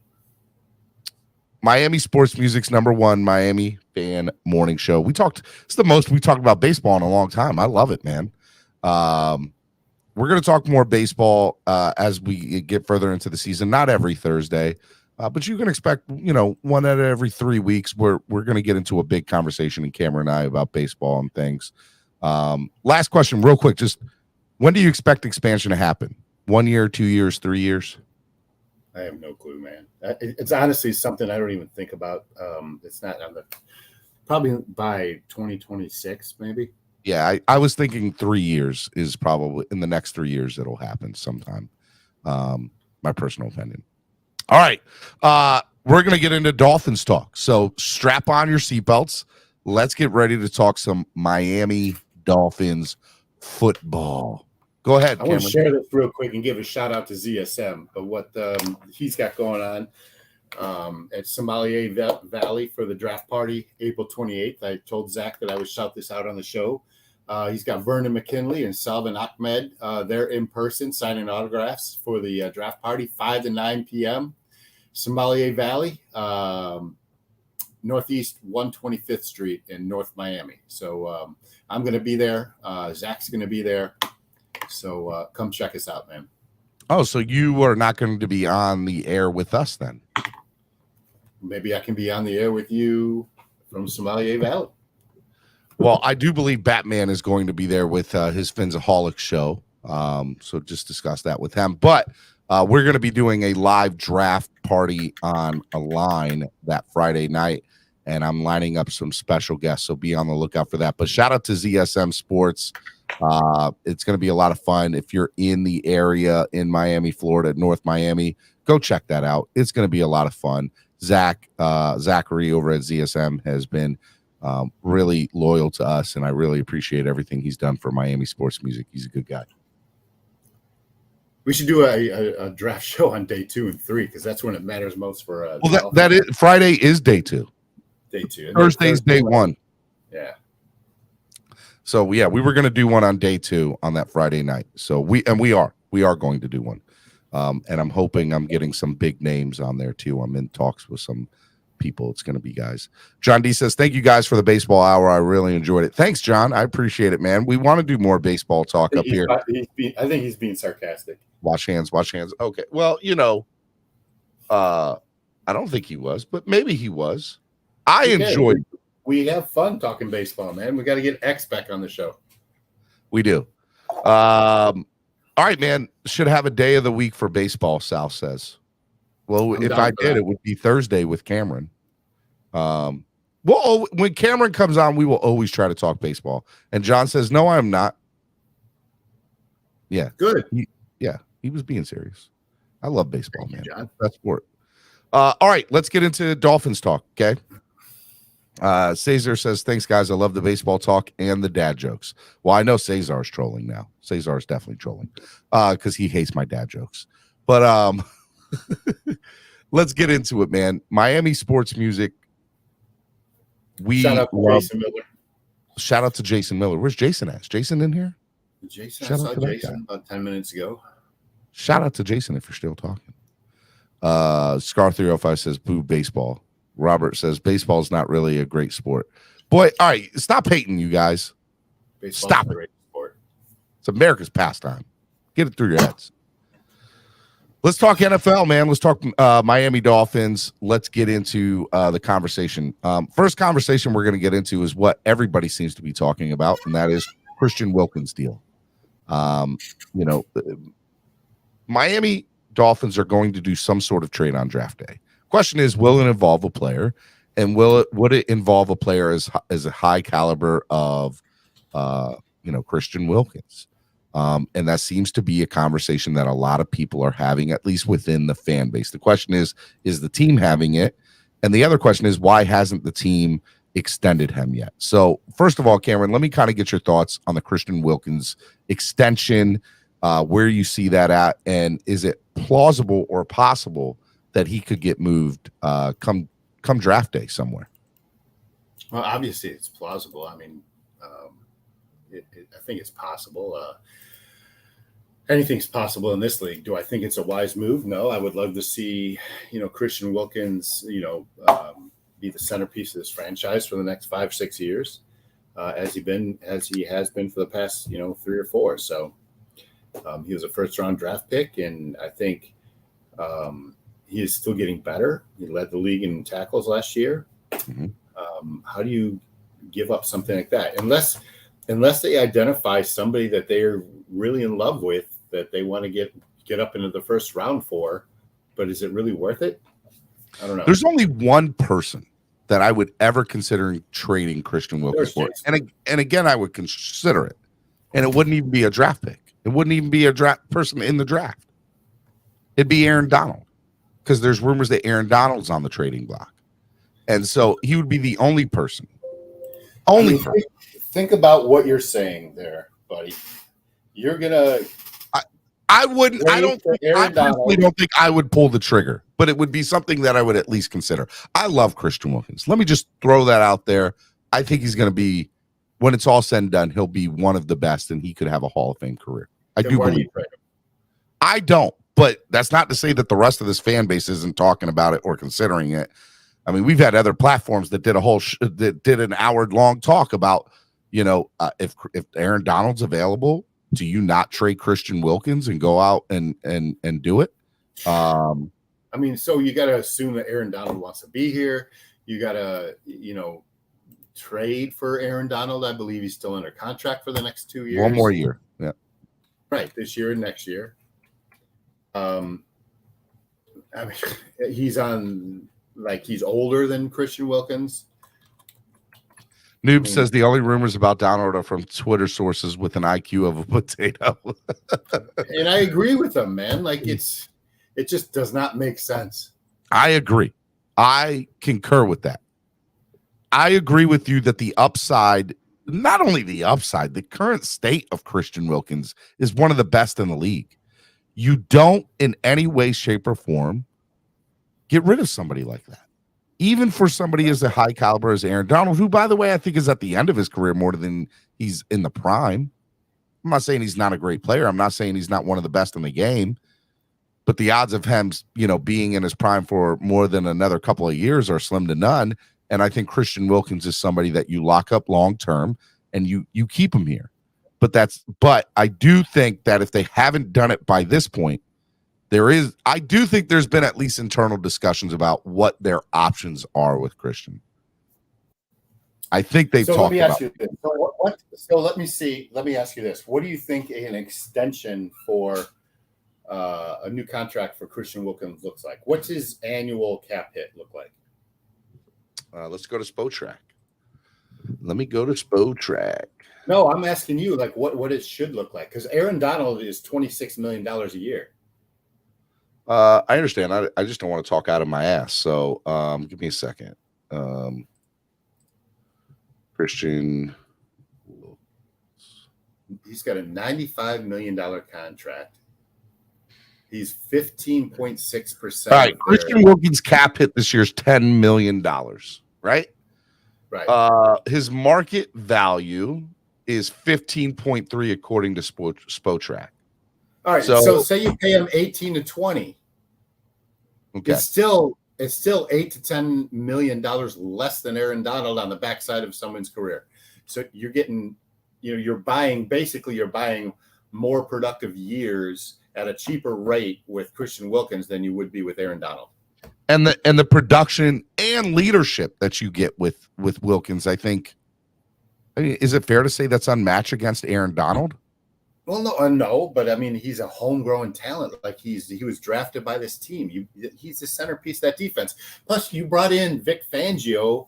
I'm sure Vic Fangio would love to have Christian Wilkins. Exactly. So, but is it also fair to say he wouldn't necessarily, sniff at having Aaron Donald here either? But if Christian Wilkins wasn't on this team, then yes, you 100% go after it. But Wilkins is here. And he is under contract. Now, question is, why have they not renegotiated his contract and extended him yet? Maybe they are. We just don't know it. Okay. Well, I mean, there hasn't been an announcement. So let's play off that, Cameron. So how many years does he have left? Contract details. I believe this is his. He'll be an unrestricted free agent next year. This is the last year of his deal. This is the year to extend him. Yep. 100%. It's either this year or they tag him next year.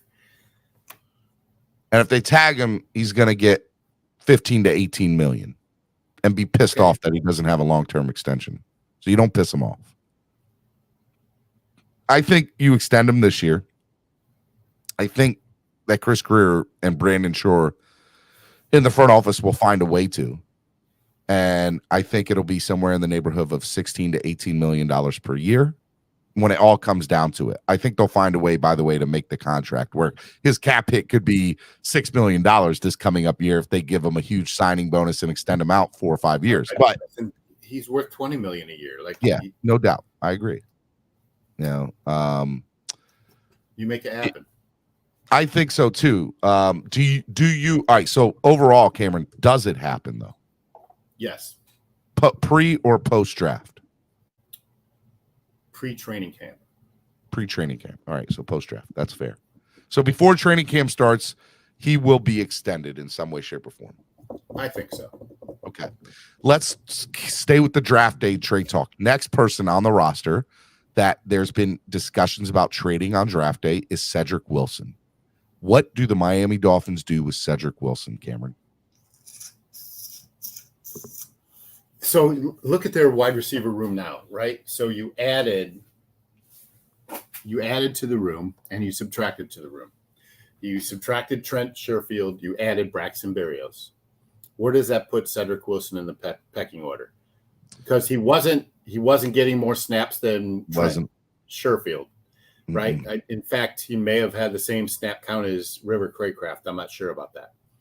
But they extended River Craycraft. They brought in Braxton Berrios. What's that tell you what they think about Cedric Wilson? I think Cedric's number 5 highest on the depth chart. I think you trade Cedric Wilson back to Dallas, who needs a wide receiver, for I don't care what 5th or 6th round draft pick. And you think it will happen? I don't see him being on this team like it. So he had one. There's good no game. room for him essentially. He had one good game, and so like he got transitioned to punt and kickoff returner. You know, the last 6 games, 5 games of the year. Now you have Braxton Berrios. Where does he fit in?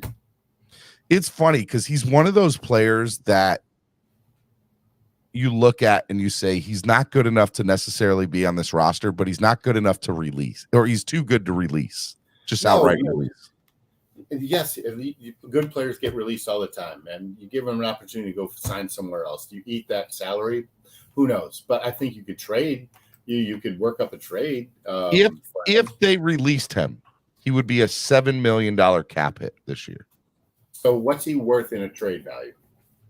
I think 5th highest. 6th. 5th round is the highest. And you would take that? I would take a 6th rounder. 100% you would. Yeah.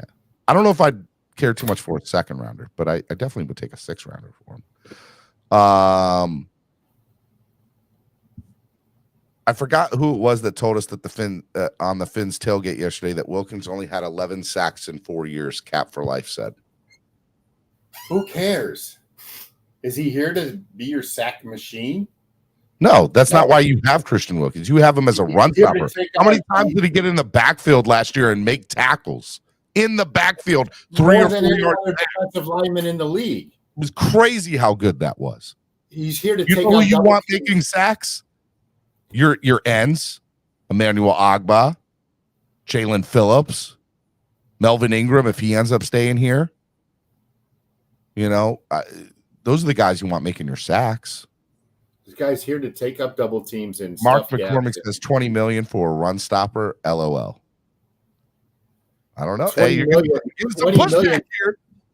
$20 million for your defensive leader in tackles. Your league leader in tackles. I agree. I think you already pissed him off by taking a picture with Aaron Donald. Let's be honest. No, he didn't. He was at a UFC fight. Come on. Get out of here. Steven did that. Stop capping. Stop capping. All right. So ultimately, now, does the Cedric Wilson trade happen on draft day? I hope so, man. And you guys, I think it's a perfect draft day trade. I think it's a perfect one. There's easily 2 or 3 teams that are on the lookout for a wide receiver that if they don't get the wide receiver they want in the draft, that come day 2, 100% could see Cedric Wilson drafted on that Friday or traded on that Friday. Come draft. Noob's right. I forgot Dallas added Brandon Cook, so they're probably out on him, right? Not there's plenty of other teams out there that are looking for wide receivers. Shake Money says cap blockers at its finest. Whatever, Shake. Hey, shout out to Shake Money. I'm going to be on his show on Larry K's channel in the Blender. Go check it out. It's gonna be a good show. He interviewed me. We talked a lot about my history as a Dolphins fan and about spread kindness, positivity, and love. So shout out to Shake, man. Go check out. That's a really good interview. Thank you, Shake. I enjoyed it. Cedric Wilson might be worth a kicking tee. Mark McCormick said. I'll take it. Okay. All right. So Cedric Wilson is not going to be on the roster come training camp. We both probably agree with that. And we think he's a perfect draft day trade candidate. Correct? I agree. Okay. All right, let's move on. Is there anybody on the defensive side of the ball that could be traded, minus Christian Wilkins, that could be traded come draft day? Is there anybody secondary? Is there anybody Jerome that Baker? you think? Jerome Baker is Vic? Is there somebody that's there that has some value that a team maybe would want, and the Dolphins will say, okay, well, give us a 4th round draft pick, or a 3rd rounder, or a 5th rounder. Anybody on the defense side of the ball worth getting rid of for a 3rd to 5th rounder? Xavier Howard. Xavier's staying. He's not going anywhere. He's going to play with Jalen Phillips. Emmanuel Agba. Jalen Ramsey. Agba's an interesting one, right? You look at Agba right now. I love the guy. And I know that, Solo has a really good relationship with Emmanuel Agba. Here's what I'll say about Emmanuel Agba, that situation with Agba. It really scares me to kind of see the money that we paid him and the production we got out of him. Granted, because of an injury, don't get it twisted, but to see, okay, he is a good restructure. And if the Dolphins aren't restructuring him or aren't considering restructuring him, is he going to be somebody that is potentially on that trade block? Because here's the problem. His cap hit this year, you can't release him. He's a $17 million cap hit this year. Crazy. And his dead cap, by the way, if you release him, is 21 mil. You have to renegotiate his contract. To me, he's renegotiated or he's traded. Because you can't keep somebody like Emmanuel Agba at $17 million this year. He's too expensive for what you have, for the production you've got out of him and everything that happened. So to me, it's that $17 million has to be renegotiated for this year. It has to be. Has to be. That's too high of a cap hit to have somebody who had the production he's had the last year. That's my opinion of it. And so I'm going to say if the Dolphins don't renegotiate him or trade him, and I don't want to trade him. I like Agba. I'd like to see him play in this defense with Vic Fangio and what they have. But I don't like him playing in this defense at $17 million. You agree? Disagree? Whether he wants to restructure or not, that's up to the player. I mean, you've seen players restructure already this year. He's definitely a candidate to restructure. Did he not restructure last year? Didn't he get a newer contract last year? He got a new contract. He got a new contract extended out, right? So here's the thing. He's got 15 mil hold on. Cap hit this year 17.1. Cap hit next year 17.8. Cap hit the year after that in 2025 18.9. So the thing is here too, like you're gonna have. So if you're gonna trade Emmanuel Agba, right, you're gonna have to eat a considerable amount of that salary. If you want to get a decent draft pick, I'm saying even a 3rd or a 4th round draft pick, you're gonna have to eat like 2/3 of that salary. At least to trade him. Got to do something with him.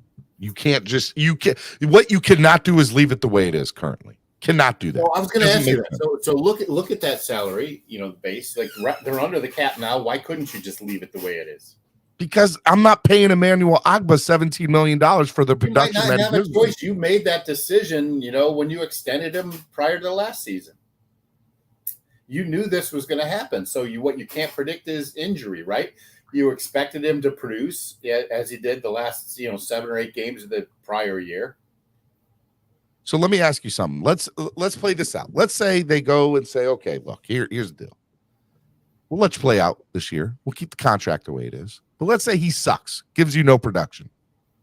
There's no way you can justify his cap hit next year at 17.8 and the year after that at 18.9. So what's his buyout next year?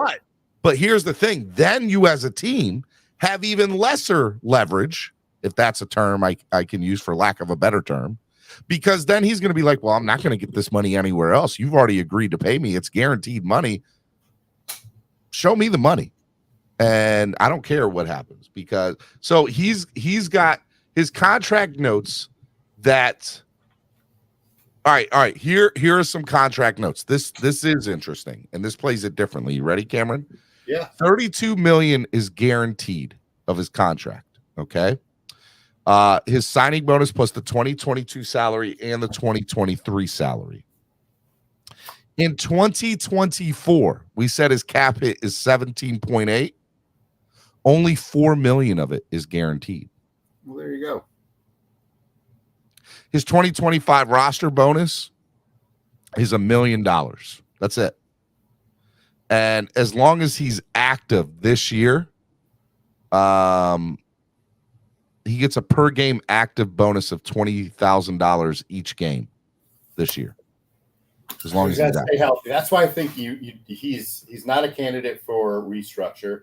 He is somebody that if I'm reading this correctly, he's only a $4 million cap hit next year if we release next year, right? So you eat it this year, you manage the salary cap around. And if he's good, if he turns out to be great, even better.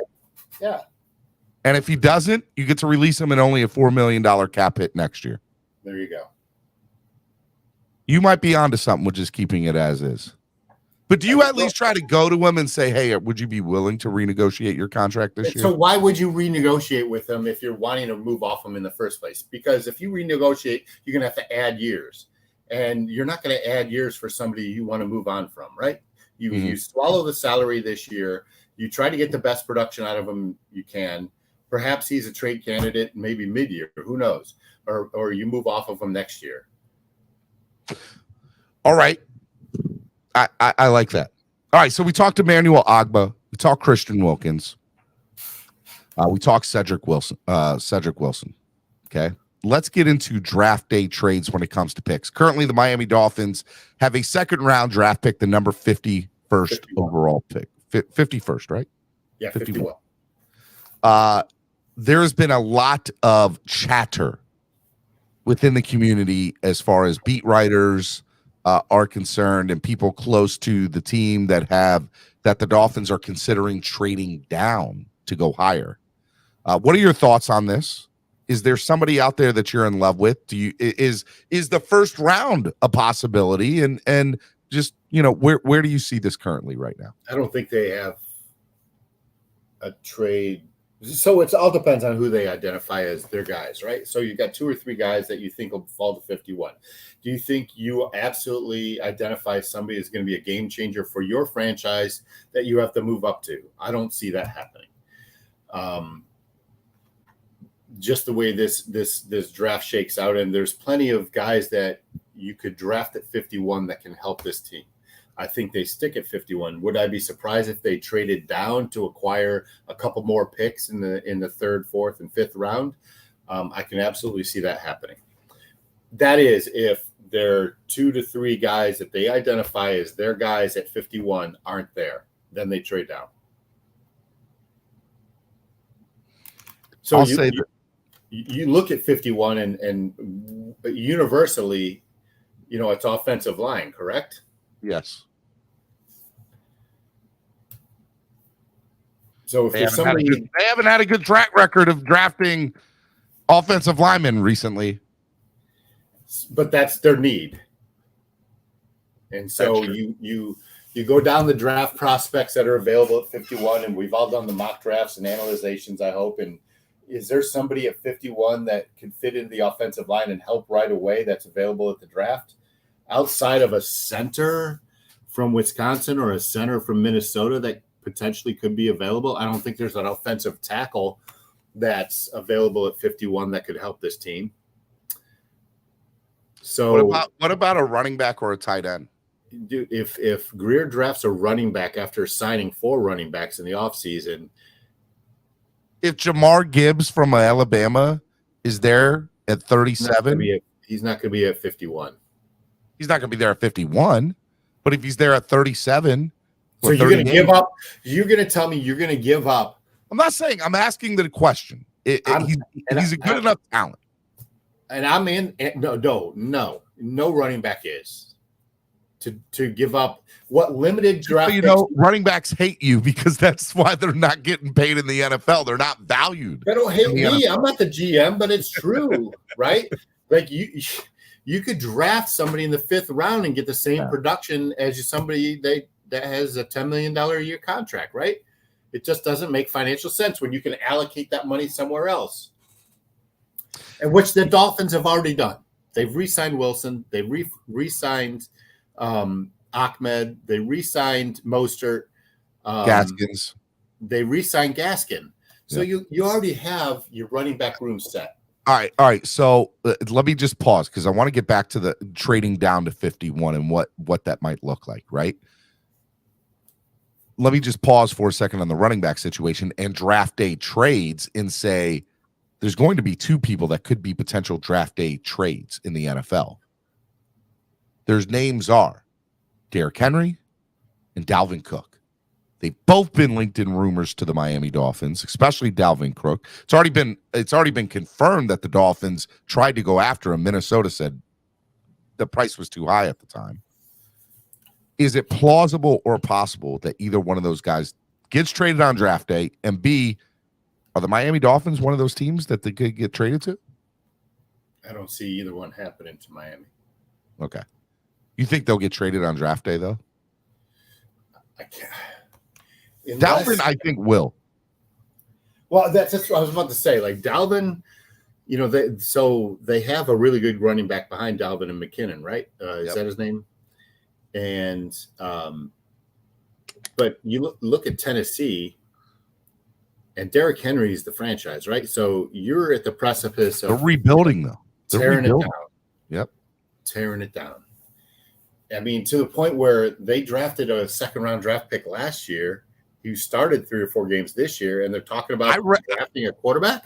Well, I read a article this morning on Twitter from somebody on NFL.com that said they're ready to move on from Malik Willis. They don't want him because they think potentially, Will Levis or Anthony Richardson will fall to them and be better than Malik Willis. Jose Valdez says Ahmad and Gaskin's contracts are not guaranteed, so a running back is not out of the question in the draft. But all right, so I'll say this. If Dalvin Cook, I think Dalvin Cook is somewhat still on the table. I don't think that door is 100% closed. They've already confirmed that they had, talks with Minnesota. I could see that happening, okay? I just want to stay. I don't know if it will, but I could. If Dalvin Cook isn't there and Jamar Gibbs is there at 37, 38, 9, 40, I could see the Dolphins moving up 11, 14 spots easily to go after Jamar Gibbs. Steven, that's why you run a podcast and not the team. It's an Alabama running back, bro. Oh, please. They have had a long history of being successful in the NFL. In the right system. Derrick Henry carries the ball 40 times a game. Do you see that happening in the Miami Dolphins offense? There's been no player to be able to do that with. Cameron? I'm asking you a question. You've got Waddle and Tyreek Hill you need to get the ball to. Correct. Ask your question so I basically hear you correctly. Do you see this offense, McDaniel, giving the ball to a running back 40 times a game, 30 No. times a game? Okay. 20. I could see him giving it 25 times a game. 20 times to 25. That's perfectly fine. And you have two running backs that handle that and had really good years while they were on the field last year, mind you, in this offense. I mean, they average 4.9 yards a game, a touch. You know, Von Joe said that would be effing retarded. You don't move up for running backs. Were we not the team that was ready to move up? Who was the running back that Denver got? And we ended up getting Javon Holland instead because we couldn't move far enough in front of Denver. You don't remember his name tells you everything. But still, like, no, it tells you everything. You know what I'm talking about. This team needs an offensive lineman. I don't disagree with you, Cameron. I've been the one pounding on the table. Go get an O-line. Go get an O-line. Now, I will say this, okay? There have been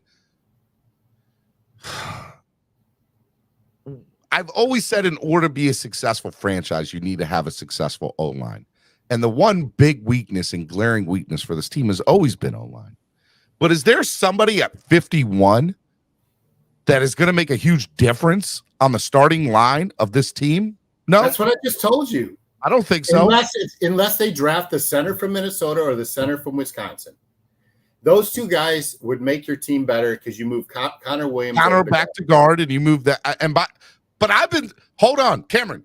You're talking to the one guy in the community that's been saying to move Connor away from center and move him back over to guard. But you got to have somebody to put in that place. I'm saying in the draft, there are plenty of people that could do it. Hell, I like somebody that's been in the 7th round mock drafts, and that's Scruggs from Penn State.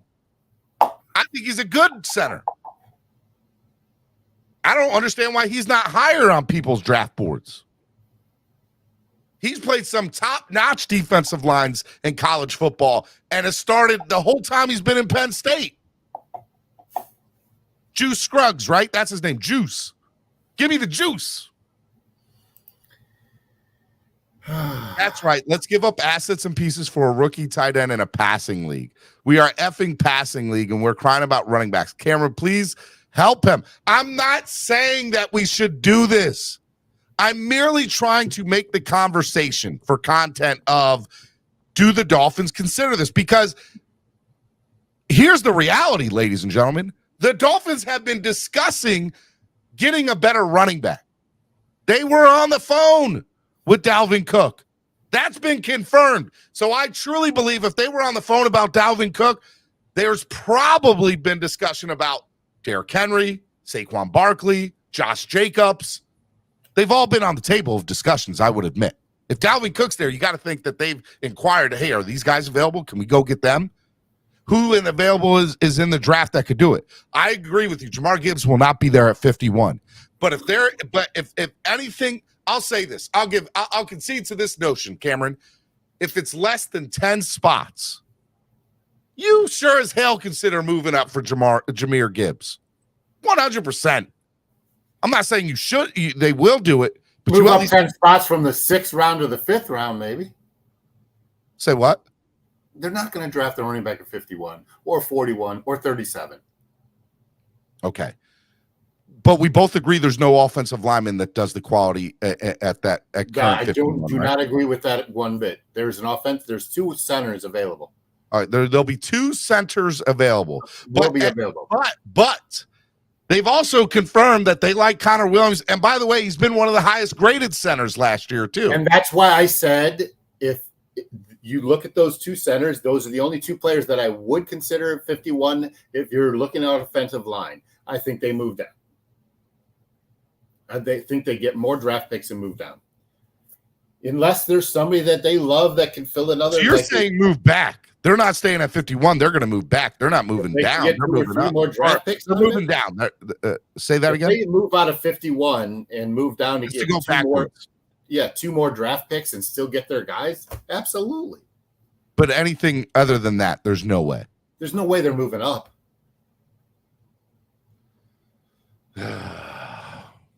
And so if they take a running back, there's a kid from UCLA. Let's get rid of the running back situation. Is there a tight end? Is there a tight end that you love? But Steven, there's a running back I would draft in the 6th or 7th round. Yeah.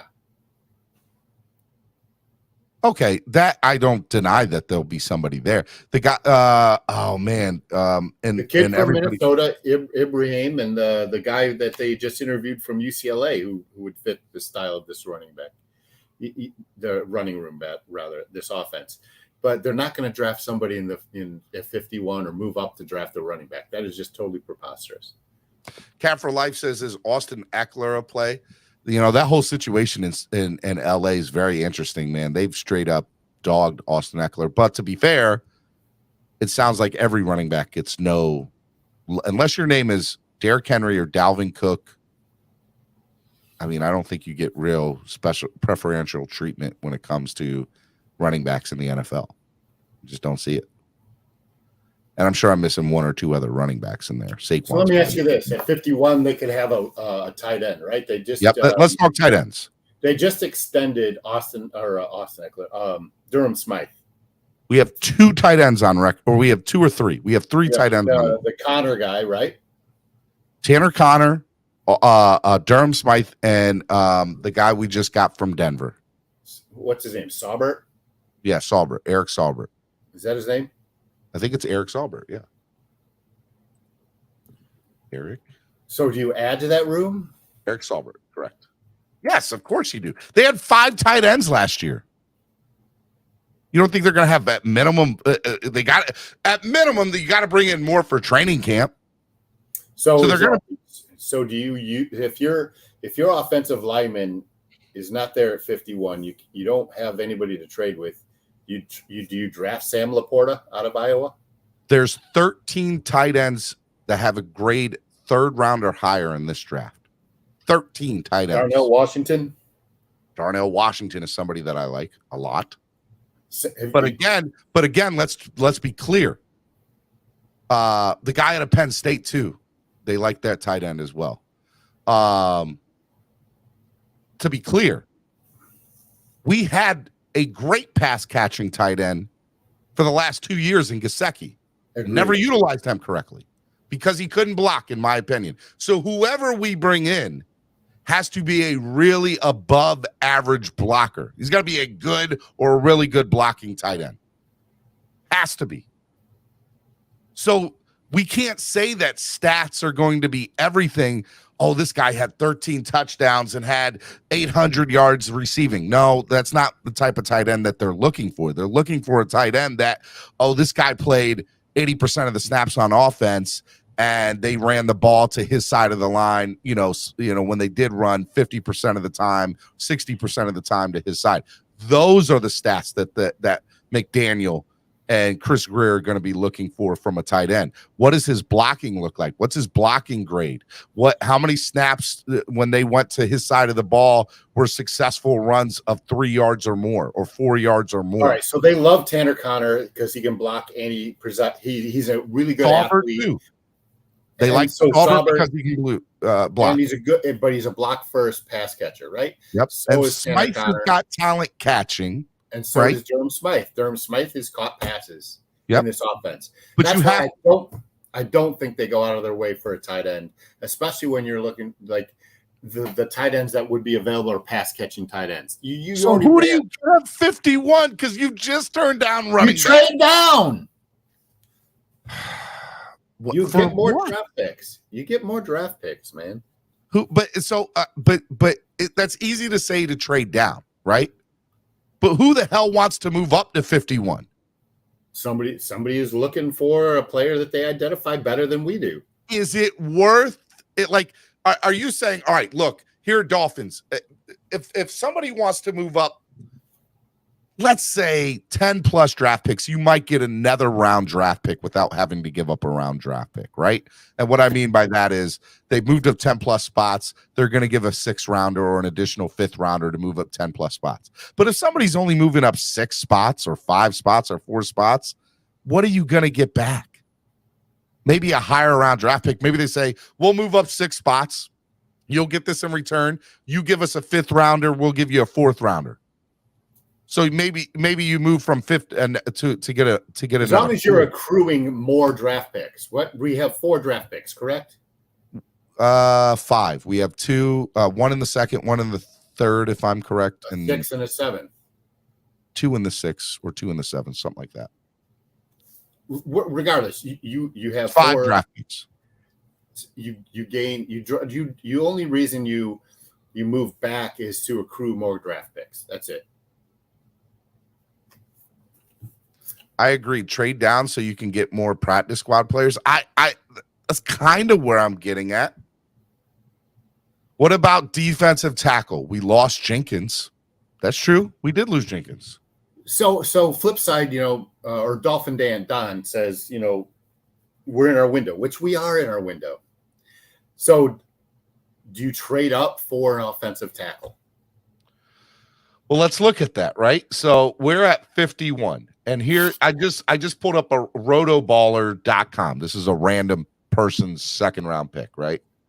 All right. So somebody had us getting Devon Acne from Texas A&M, running back, okay, at 51 or 52, whatever, okay? But let's look at offensive linemen who were drafted in this person's mock draft. They have Anton Harrison, tackle out of Oklahoma, going to the Jets at 44. They have John Michael Schmitz of Minnesota at 42 to Tennessee. And so he's the center that I was talking about at 51. They have there's a Wisconsin center as well. Darnell Wright, tackle from Tennessee at 33, staying in the first round, that first pick of the second round. I think 32 is actually the second pick of the second round. But yeah, so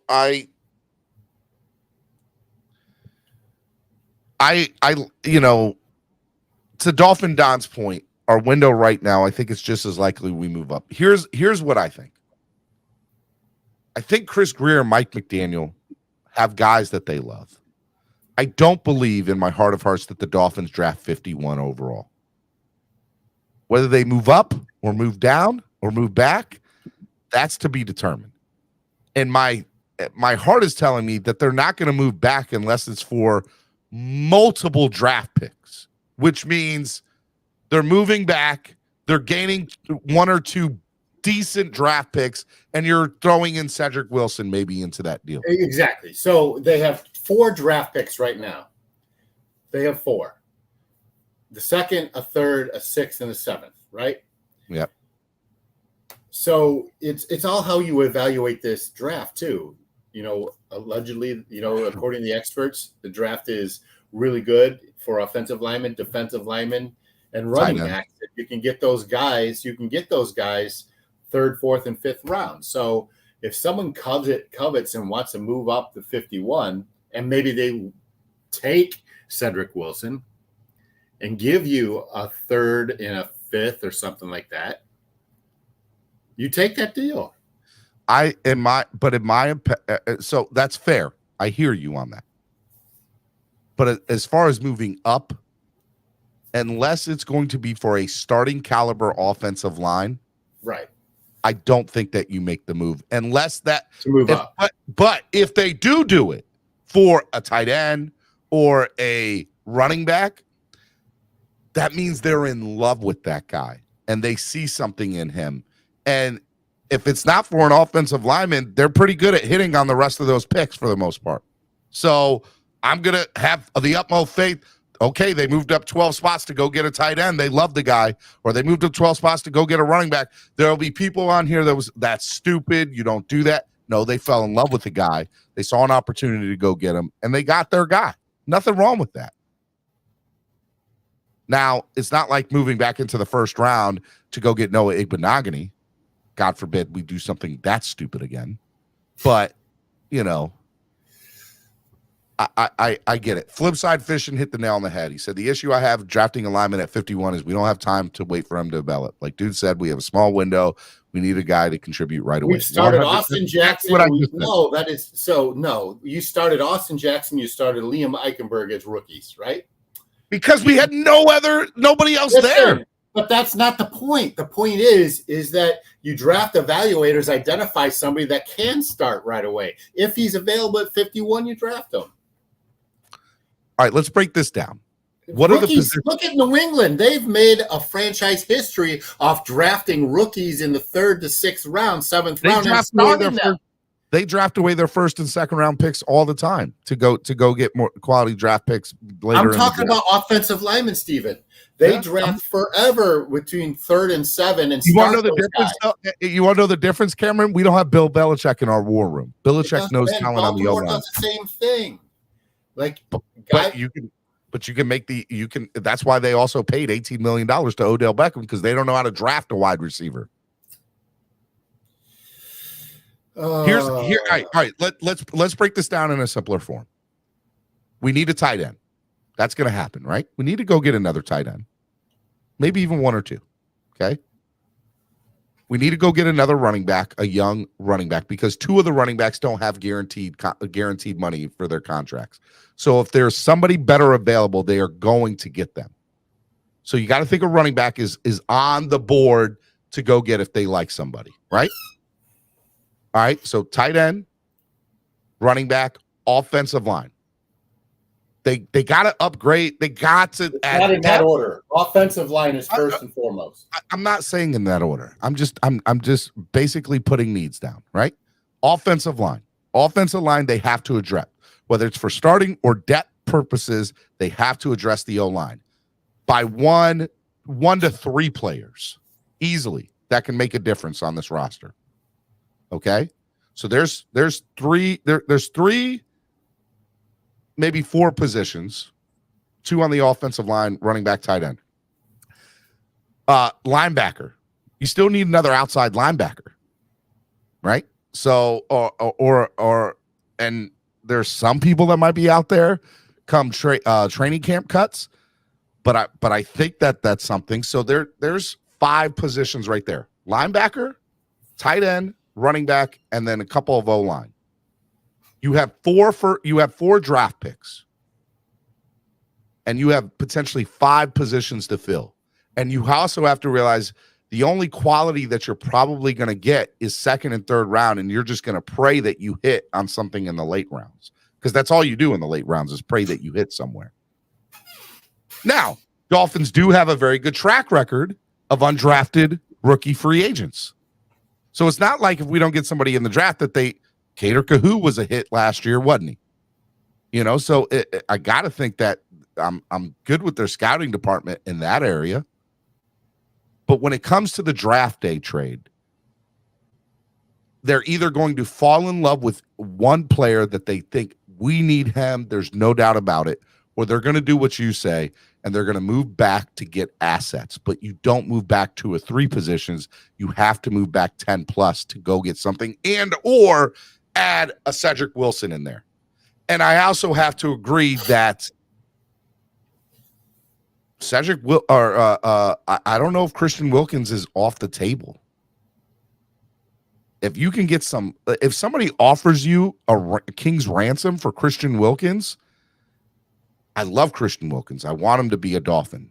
But do I think that they're not listening to phone calls? I think they're listening to phone calls. I think they're taking phone calls. Hey, look, man, we've gotten the Houston Texans before, and we've gotten the Rams before on some good deals. If somebody I'm confident. What does a trade for Christian Wilkins look like? What should it look like, and what do I want it to look like, are 2 different things. I'm asking you a question, Stephen. What does that look like? If you're up here telling me that Stephen Christian Wilkins is on the table for a draft day trade, what does that look like? So what it should look like is at minimum a 1st round draft pick for Christian Wilkins. But I don't think that's enough for the caliber player he is. I would need a Laramie Tunzel type haul in order to even remotely thinking about getting rid of Christian Wilkins. And here's the problem.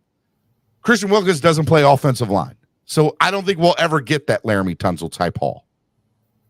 But it's the only way I would ever consider trading him. Only way. It wouldn't be for Aaron Donald. It wouldn't be for just 1 1st round draft pick. It'd have to be a Laramie Tunzel type haul.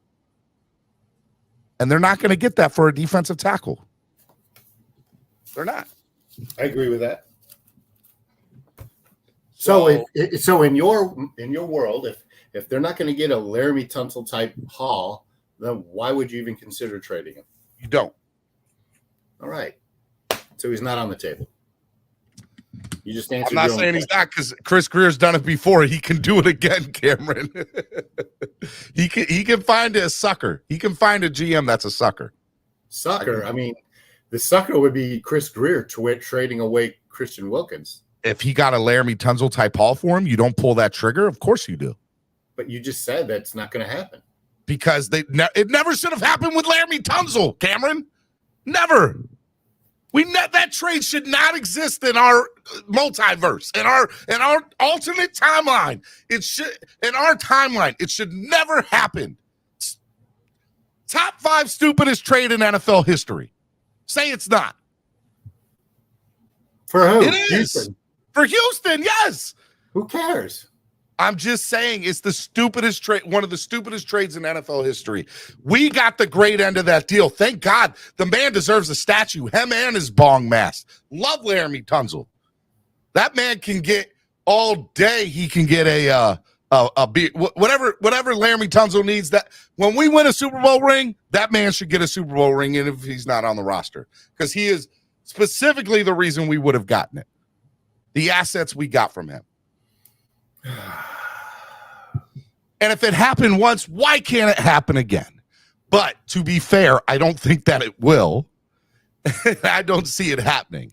But I'm not gonna say 100% that it's off the table, because Chris Greer has found a sucker before in a GM. Did it with Houston. I think he suckered the Rams with this Jalen Ramsey. Are you kidding me? Hunter Long and a 3rd-round draft pick for arguably the best corner in the NFL. That's a steal. That's a straight steal. And then you have Brandon Shore and Chris Greer who say, hey, your cap hit this year is going to be $4 million. All day. All day. Do I get rid of Christian Wilkins? No. But if somebody offers me a Laramie Tunsil type deal, I'm taking it. I'm 100% taking it. Batman says, I've been saying from my sources, that McDaniel's pounding on the table for Jahmyr Gibbs, and if Miami's within reaching distance, they will trade up to get him. Been saying it for 3 weeks now. I like Jahmyr Gibbs. I like almost all Alabama running backs for the most part. Kenyon Drake.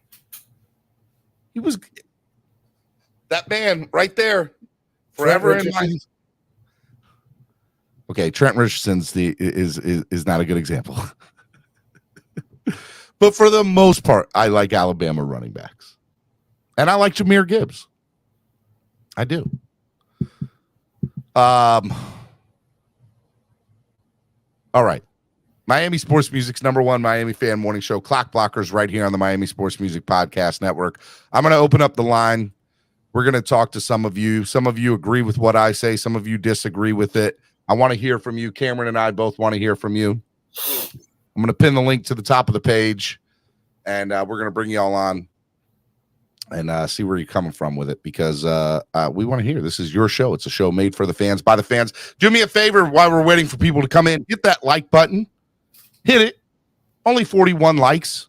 Come on now. Hit the like button. It's free. Doesn't cost anything. Number 2, donate to the channel if you're able to. Help the channel grow. If everybody donated at least $1 right now, it would go such a long way to helping the channel grow. You don't have to just donate $1. You can donate 5, 10, 20, 30. It doesn't matter. But it goes to such a long way into helping the channel grow, and we can't do it without your help. And last but certainly not least, I want to remind you that tomorrow is Spread Kindness Friday, which means Jason Sarney and I will be on again, hanging out, talking. We're going to get into some more in-depth draft coverage of particular players that we might like from a standpoint of offensive linemen, tight ends, running backs. We're going to get into a lot of that tomorrow as well. All right. So first person I got up here, he's the only person up here. Nobody else came on. I know people are going to kill me, but he's back. Mark from Bill's Mafia. The very first thing I want to say to the panel and to the chat room is that please, everybody, take a moment and donate. I've got a new phone, so I got to figure out how to do the MSN, but I'm going to donate 10 as soon as I'm off the line. So, appreciate it, man. Good morning, Mark. Thank you. Hey, good morning, Cam. I appreciate your time that you take and the information that you provide and the talk that we have. I did a couple things I wanted to bring up, and I think they're very, very valid points. First of all, you talk about trading Ogba, you talk about trading Cedric Wilson, which is a great idea. But the problem is that how much money are the Dolphins going to have to apply to paying teams or for taking those contracts? That's an issue with their tradability. You've got $7 million owed on Wilson's contract for both this year and next year, and you've got 60 or another $51 million left on Ogba's contract. So I think if there's a deal to be had, it's going to be a deal with a team where the Dolphins are going to be putting money out, just like what Houston did when they got rid of Cooks. Yeah, all right, so Mark, to be fair, we already kind of discussed with the Ogba situation. Yes, he is a $21 million cap hit this year, but next year he's only a $4 million cap hit. And so granted, yes, he has $50 million left on his contract. Only half of it is guaranteed, and almost all of it comes on this year. So you do let him play out this year. I agree with Cameron. You let him play out this year on this, but next year, if he doesn't work out, he's only a $4 million cap hit. Yeah, and Wilson, I think Wilson's $7 million each or $7.5 million each for the next 2 years. Hey, ladies and gentlemen, we have John D to the channel. New member to the channel. Thank you, John. Super excited. Welcome to the family. Appreciate it, John. Super excited that you're part of it. Congratulations. As far as Cedric Wilson is concerned,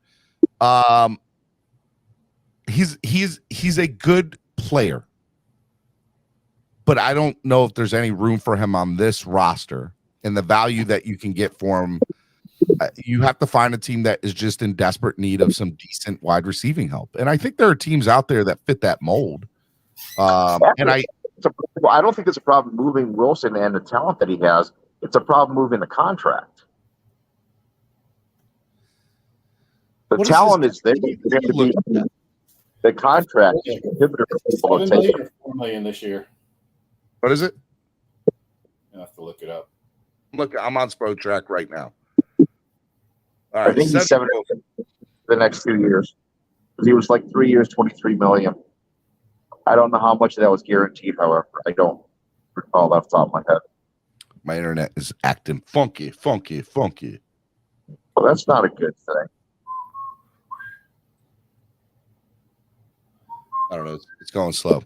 I don't think it's as bad as you're saying it is. It could be. All right, here we go. His cap hit this year is $7 million. Yep, there we go. And his cap hit next year is $1 million. Right, so you have him on the books for this year and next year, and his cap hits $7 million. Right, so he's not worth the $7 million this year any more than what's his face? Ogba's not worth the $21 million next year or this year for him, right? But Cedric, you either keep him because he's good enough talent and you can't get rid of him, and you just keep him there, and you lost value on him, and if somebody goes down, he'll have an opportunity to step up. God forbid, knock on wood, nobody goes down. But he's a good insurance plan. But my hope would be that we can find somebody to get some value for him. And $7 million, I think we could easily get a 6th-round draft pick for Cedric Wilson, and I would be perfectly okay with that. 100%. I think that, like I said, the player's value is there, and not off the top of my head, I'm trying to think of teams that are projected for wide receivers, and this is a lousy wide receiver draft. I don't know what you guys think. To me, all these guys are. None of them are first rounders for sure. Addison's small. Flowers is small. I don't see anything outstanding with Najiba or with Smith Najiba. Quinn Johnson drops balls. I think what you're going to see in this draft is a lot of player movement. The Dalvin Cooks, the Derrick Henry, the Raiders talked about Josh Jacobs, Ed Oliver of Buffalo. I think Wilson, Ogba. I see Baker possibly. I see a lot of player movement during this draft. I think there will be the most. I will say, as far as the draft is concerned in the NFL, there'll be a lot of draft day movement. I agree with that. There'll be people trading up to people trading back. There'll be some players around the NFL, veterans, that will get traded on draft day. To be honest with you, the Bills and the Dolphins are two teams that are stuck in the middle. The Bills are in a bad position to draft what they want at 27 because it's too early. The Dolphins need to move up to get what they want. So I don't think they need to move. I mean, I don't think they necessarily need to move up. If there's a player that they love, I'm all for them moving up. I'm less hesitant than some people in the chat might be. Like, if the Dolphins love Jahmyr Gibbs, then go get him. I don't care if you move up 14 spots to go get him, 13 spots, go get him. I don't care. The real issue with the Dolphins and their biggest weak spot, which is their offensive line, is that nobody fits. The top-rated guard is Osiris or Tyrus or whatever the guy's name is, and he's not a scheme fit, so he doesn't work. The guy that I really like is the only quality players on the offensive lineman, in my opinion. I don't know these two guys as well as Cameron's talking about these centers, but as far as guards are concerned and right tackle, unless you're going up into the first round and trading away some huge asset like Christian Wilkins, you're not going to get them. And I don't want. I'll tell you right now, if the Dolphins traded Christian Wilkins and they got a top 10 talent as far as a tackle or guard's concerned on the O-line in the first round, I have to admit, I think I'd be pretty pissed off. I would be. I'd be pissed off. I have a working theory. What if the Dolphins traded Wilkins to Philadelphia where there is a need and got the 10th pick in the draft? What's your thoughts then? I'd be pissed. I'd be so upset. Okay. Just wanted to know. And if the result of that was Bijan Robinson, what's your answer to that? If the Dolphins go to 10, move Wilkins, and get Bijan Robinson, what are your thoughts? I'd be pissed. Okay. I don't think we should trade Wilkins for anything less than a Laramie Tunsil type haul, and that will never happen. I'm not saying it can't happen. I'm just saying it's not going to happen. Again, this is where Buffalo and Miami are very similar. They have a defensive tackle who's a good player. Admittedly, Wilkins is better than Oliver, in my opinion, simply because he's 30 pounds heavier. He makes more tackles behind the line of scrimmage. And Oliver is a mid-second round guy at best, and I think Wilkins is a first-round haul. Now, the problem with both players is that they're both on the fifth year of their deal, and therefore there's a contract that has to be dealt with by the next team that takes them. And I think that diminishes their value. That's why the Dolphins can't get a Tunsil deal for Wilkins. I think if Wilkins had 2 or 3 years left in his contract, he's worth a 1 and a 3. I think we look at things a little bit differently because I think whatchamacallit, Mark, worry about your Bills. There's nobody else in the back room, just so everybody knows. There is. There's nobody else in the back room, just so anybody knows. Anthony? Oh, he's back there? Okay. Dolphin, I'm going to step in line and listen to him, and you guys have a great show. Hey, I love you, Mark. I don't care what the rest of these haters say. You're a good guy in my book. Okay, thank you. Bye, buddy. Hello, Anthony. What's up, man? Hey, guys. What's up? What's going on? Pretty good. Yeah. Honestly, I'm going to say this. I'm predicting that, I can't believe I'm saying this. So I feel that there's going to be a huge run on tackles and corners in the first round, and the tight ends might fall out of the first round. Honestly, there's teams that need tackles and corners. I agree with you, Andrevius. Go ahead, Anthony. I'm sorry. Do you agree with that, Cameron? Can you see there being a huge run in the first round of corners and tackles? There are 13 tight ends with a grade 3rd round or higher. So I don't see 13 tight ends getting drafted in the first 2 rounds. So in the first 51 picks. How about that? But to answer your question, Anthony, the offensive tackles that are going to be available that can make an impact are all, first through 15, 18 draft picks. And then after that, they're backup types, right? So a run on offensive tackles is predictable because you're going to take offensive tackle in the first 15 There's picks. teams that reach. Like there's stupid teams But that reach happens in that's- every draft, Anthony. Every team reaches in the NFL in the draft. Is there going to be a tight end available at 51 for the Dolphins? And for Yes, me, I of would course trade there up. will be. There'll be a tight end at 51 Yeah, for available. me, the only guy I would trade up. No, for me, the only guy I would trade up. I understand Jahmyr Gibbs, but the only guy I would trade up for would be Michael Mayer if he falls into the second round, because the other tight ends are moving up and he's moving down because they feel he doesn't have the athleticism.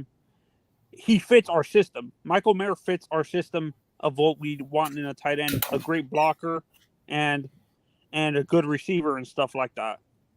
So I would honestly trade up for Michael Mayer. Well, if he falls into the I'll have to look into that a little bit more. All right, Anthony, I'm going to let you go. I got some people in the back room, buddy. Be good. All right, buddy. Okay, bud. All righty. What are you doing, old man? I'm actually just fixing to grout this elevator landing that we got to do, that we had to finish. What you up to, buddy? I'm doing pretty good, Ice Tray. What's up, Cameron? How you doing, brother? Good, man. How are you? I'll see you in Miami this year. Oh, I hope so, man. He's still popping off again. It's gonna be fun. Real quick, this is where this Stephen Ross losing this first round pick screws up everything, because we could go ahead and get a right tackle in the first round and then turn around and still get Jahmyr Gibbs. I've been beating the Jahmyr Gibbs drum since last year. You know this, Stephen. I've said it 700 times. We need Jahmyr Gibbs here as a Dolphin. You're an Alabama fan. You have a biased point of view of it. No, I even explained why Jahmyr Gibbs was so good. I love him. I like him. Yeah. His second level speed is. But when you say it, everybody's going, just by your association with Alabama, people are going to be like, well, you're biased. Well, I mean, got him, brother. But brother, like yeah. But the thing, listen, the thing about it was that like he fits the whole scheme that McDaniel runs. You know what I'm saying? A pass catching running back that is also a bit of a bruiser too, and his takeoff speed is Deion Sanders-esque. It is that fast. Two steps and he's gone, brother. You do realize we already have the fastest team in the NFL. Man, Jahmyr Gibbs is the Jahmyr Gibbs is another level, brother. But the right tackle thing, we still need a right tackle. I mean, there's nobody available at 51 though. But do we? But honestly, we've seen better. When it comes to right tackle, William, there's nobody that's available for us to go out and get, because the cost would be way too much to get it back. But what I'm saying is like do we not have like any kind of Bill Belichick mind in there? That's like there's this right tackle that nobody's looking at. That was my point earlier when Cameron said that, right? You know, the Patriots. He said the Patriots have had a long history of, third round, second, third, fourth round quality starters on the offensive line. And I said, well, we don't have Belichick in the building. And if there's one huge knock on Chris Greer, and there's more than one huge knock. There's a few knocks, but it's definitely hitting on offensive linemen. Even I'm a Chris Greer fan, and even I question his ability to draft a decent offensive lineman. But could that be attributed to the development of these O-linemen? Is it because is Bill Belichick the smartest offensive lineman coach ever in the history of the world? Because I mean, it seems like he's got it together every year. He's one of the smartest minds in the NFL, but you also know he develops players. And the one thing that Miami, you're somewhat accurate in your last statement, because 9 offensive line coaches in 10 years does not result in consistency or the development of talent. It just doesn't. Exactly. And this is the thing. Maybe with the new coaching staff that we have, that they might find in the later Diamond rounds, in the just rough. diamond in the rough Yep. that nobody was looking at. And But I will tell you, even McDaniel fans are questioning it to a certain extent, right? And here's why: good, bad, or indifferent, they are, because you went out and you had Matt Applebaum last year. You got him from Boston College, and after 1 year, you said, nope, not working out. Got to go get somebody new. And you bring in a guy who, look, Butch Berry is a guy that I think has a decent resume, but you still have to consider the red flags with him, and that is but see, didn't Denver have the best one of the best offensive lines? They had a decent offensive line, but the Denver players absolutely hated him. Really? They were text messages of how the hell did this guy get a job? I didn't know any of that. Yeah. So you have to question that. Now, with that being said, I'm not questioning McDaniel if he thinks that that's the best move for him, because the one thing he said in his post-game press or his post-year press conference is last year I had to have Frank Smith, who's our offensive coordinator, be in the room with Matt Applebaum because I couldn't trust Matt Apple. And I'm paraphrasing here. He didn't, Yeah. But he said I couldn't trust Matt Applebaum. I remember that interview. Right. And so I don't have to worry about that with Butch Berry. I know how Butch Berry operates because of his time in San Francisco with him. I know what he's going to do. I know how he knows what I want from my offensive lineman. So to me, those I'm going to trust McDaniel that he knows what he's doing with Butch Berry. Do you think Butch Berry was just in the wrong place, coaching wise? Yeah, all those things can look. There's a long line of history to say, hey, look, this just wasn't a good fit for somebody, and they go somewhere else and have major success, right? Yeah, and I think position coaches are included in that. It's not just players, it's not just head coaches, it's not just GMs. It's sometimes you're in the wrong place. Now, to be fair, Butch Berry has had a very merry-go-round of a career.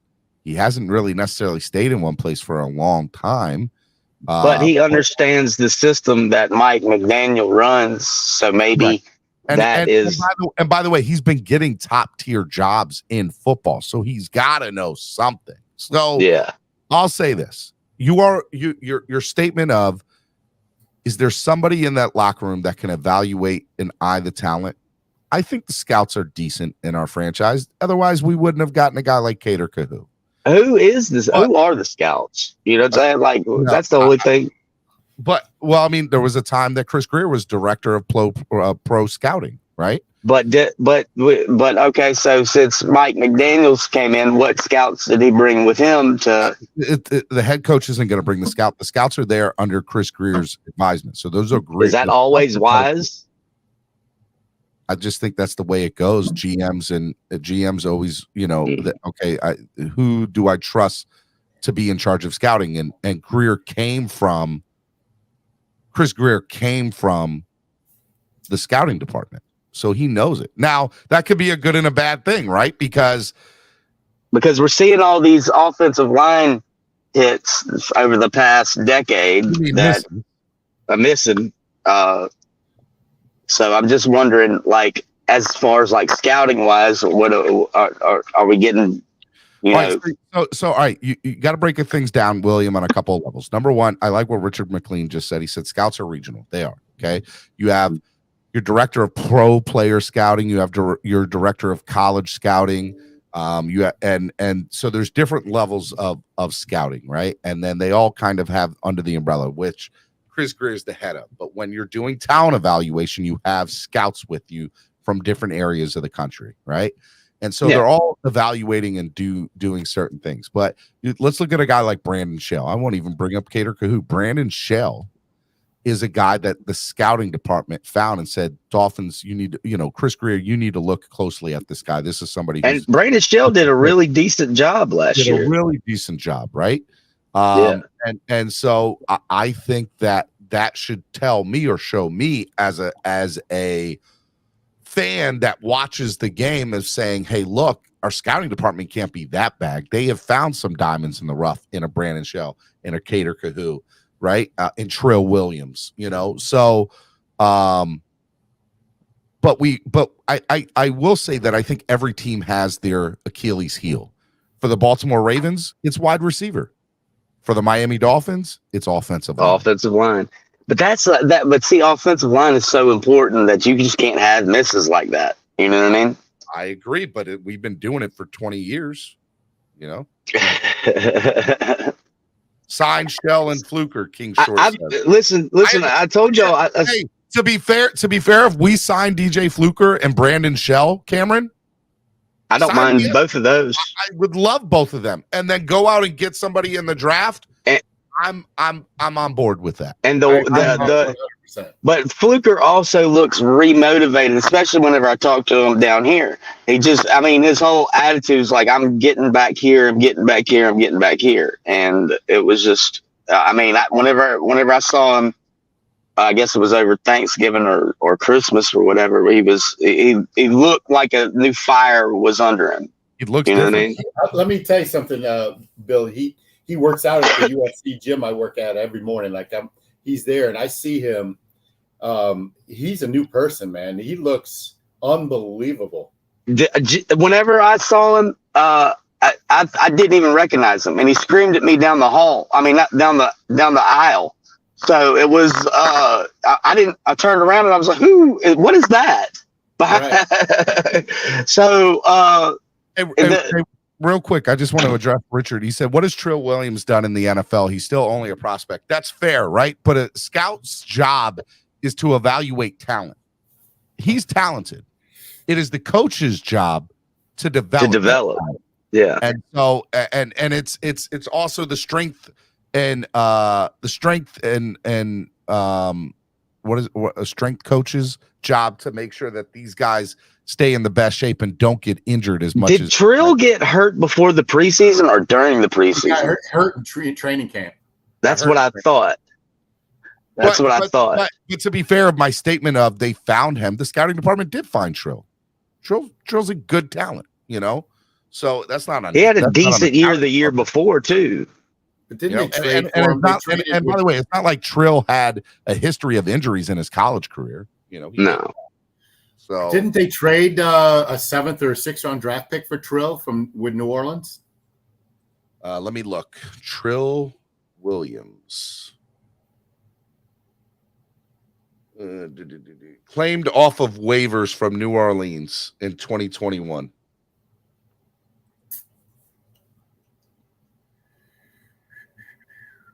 He was 3 years in the NFL.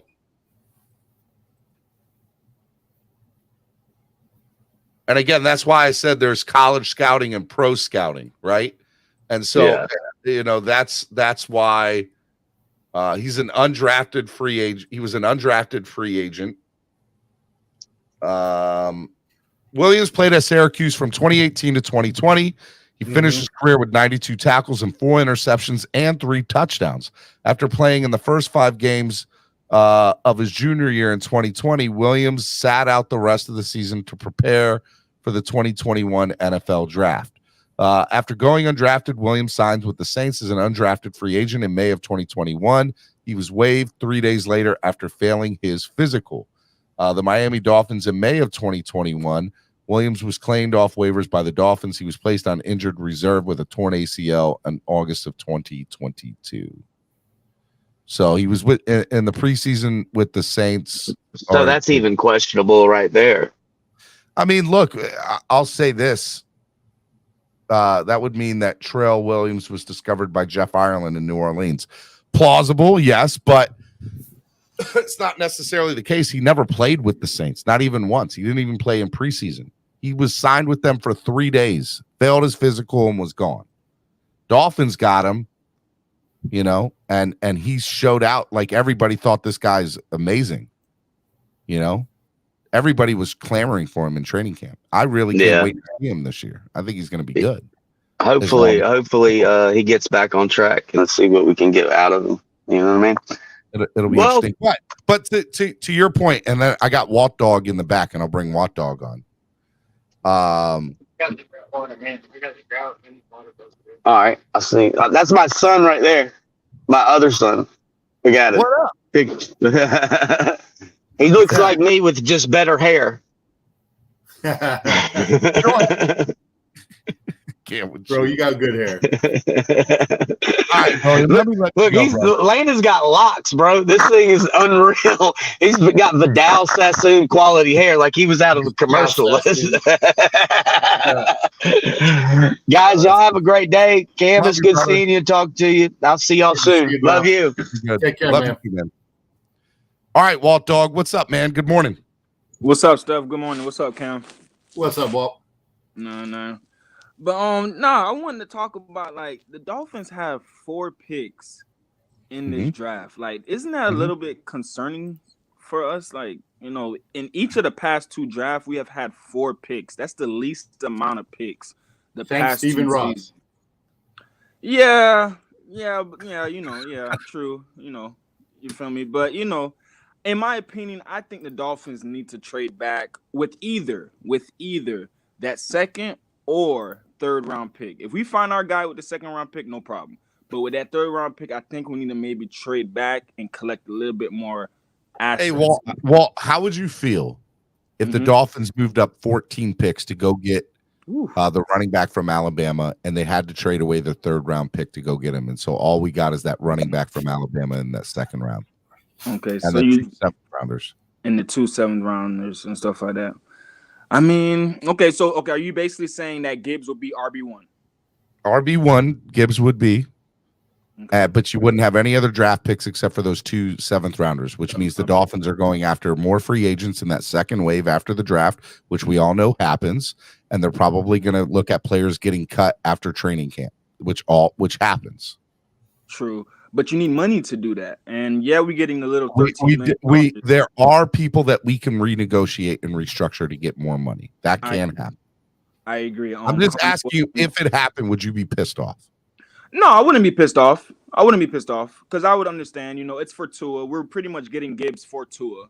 We're getting him for Tua. And I understand he's a talent and stuff like that. You feel me? So now, as far as the evaluation of running backs being undervalued in this league, or they are what they are. Let's not even say undervalued. Running backs are what they are, right? Mm-hmm. Yes, I think the idea of doing that for a running back sounds crazy, but if a GM and a head coach love a player, is it crazy if they're because essentially they're hedging their bet that this guy's going to be amazing and he's going to make a difference in our franchise? Yeah, you're putting your job on the line, right? You are. I agree with that statement. You're putting your job. If they did something like that, I think there would be a microscope, and there should be. Yes. But I'd be like, all right, if you guys think that's the case, you better hope it works out. Yeah, because I would say Chris Greer this season, he's on the hot seat. If the Dolphins don't win minimum 1 playoff game, it has to be some questions that he has to possibly be replaced. If the Dolphins don't win at least 1 playoff game, it has to open some conversation. Let me be fair. I don't see the Dolphins doing something like that. I'm not saying they won't trade up, but I don't think they'll get rid of that third round pick. I just wanted to bring up a scenario where it's possible, right? Yeah. You fall in love with a player, you move up 10 plus picks, and you say, "Hey, look, let's do this." So, but that's like a 1 pick, like, oh, we're 1 player away type of move. Like, are the Dolphins literally 1 player away? Like the Dolphins, we lost, and like we didn't even, you know what I'm saying? Like we didn't even get far in the playoffs. Like we did all right versus Buffalo, blah blah blah. So, Walt, to answer your question, isn't that 1 player a healthy quarterback? The player, Tua. I mean, yeah, but Tua. So you look what. So give me a second. So you look, because I want to answer it, because it's a very interesting statement you just made about not being 1 player away, and I think they are 1 player away, like a healthy quarterback, right? And when Tua was healthy, they've shown that this offense was pretty good. Now they've added to their defense because their defense was suspect last year. They added Jalen Ramsey, which is excellent. So, in mindset, you think about the draft. What else do they need? Would you rather see somebody mentioned a defensive lineman, come up and because they lost Jenkins, they've lost some pieces in the defensive line. Is that the way they go with the draft? Because to your point, whoever they draft isn't that 1 player away. right? Yeah. Who they're going to draft is going to be a supplemental player, a second, or a third team player, because really they have most of the starters already in place. The questions are offensive tackle. And that guard position, that left guard with Liam Eichenberg a little bit. Yeah, 100%. So do you take one of the centers and push Connor Williams to guard? Yes. That to me is the most plausible reason to stay at 51. I will say this. I think it's entirely plausible that the Dolphins could trade away their first round pick next year somehow, some way to go get a talent. We'll definitely be all in. Nobody's talked about that. Nobody's put that on the line yet. But and let me tell you why. 3 years in a row without a first round draft pick. Go ask the Los Angeles Rams. Let me just put this out there. Let me just throw this out there for you, Cameron. Just listen for a second. Let me cook. I know you got to get out of here. Let me just cook for a second. If the Dolphins believe that they're one player away, okay, let's say they believe that. Why wouldn't you give up a first round draft pick next year to go after the player that you think is going to help bring it all to you? A starting offensive tackle.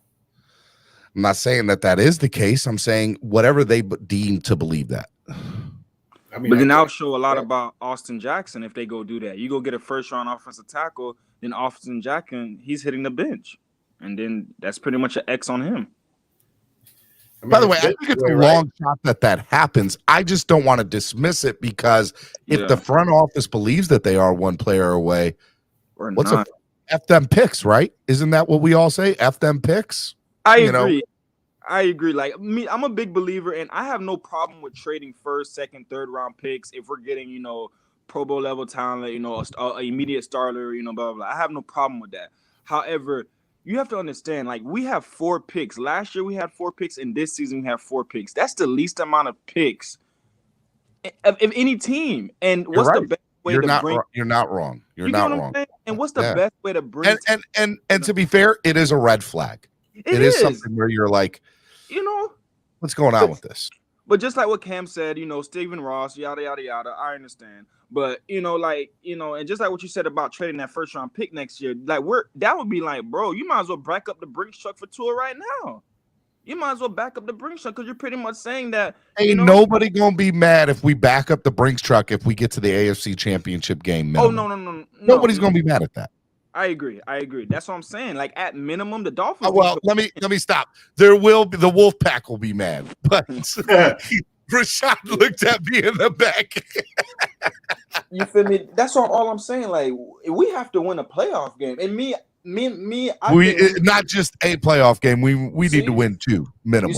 You see. Yeah. So if we don't win a playoff game. That's what I'm saying, Chris Greer, and I if like they don't win a playoff game, to be fair, everything's on the table, just like for the Miami Heat. Oh my gosh, man! Like it's crazy a little bit, and that's what I'm saying. I think the Dolphins need to. We need to possibly trade back that second or third round pick. We need to collect and get more assets. That's fine. I don't think you're going to get the unless there's somebody that they're in love with, and they're like, if we have 2 picks in the first 3 rounds. Because, like I was saying, or 2, 3 picks in the first 3 rounds, whatever. All right, well, let me let you go because Cameron's got to get out of here, and I want to bring on Rashad real quick. All right, no I love you, brother. Thanks for coming on, man. Thanks, Walt. No. All right, Rashad, you're the last person, man, and that because Cameron's got to roll. What's up, Rashad? What's happening, fellas? What's up, I want man? to let y'all know that everything you guys have said today has been 100% wrong. Every part, every single part. All of it, or just mine, or just Cameron's? Christian Wilkins not going for a first. We're not moving Connor Williams to guard. Everything has been wrong. We're not taking Jahmyr Gibbs. No, everything is wrong. Did we say that any of these things were happening? We said that these are all possibilities of them happening. I mean, it's possible. It's possible, but hell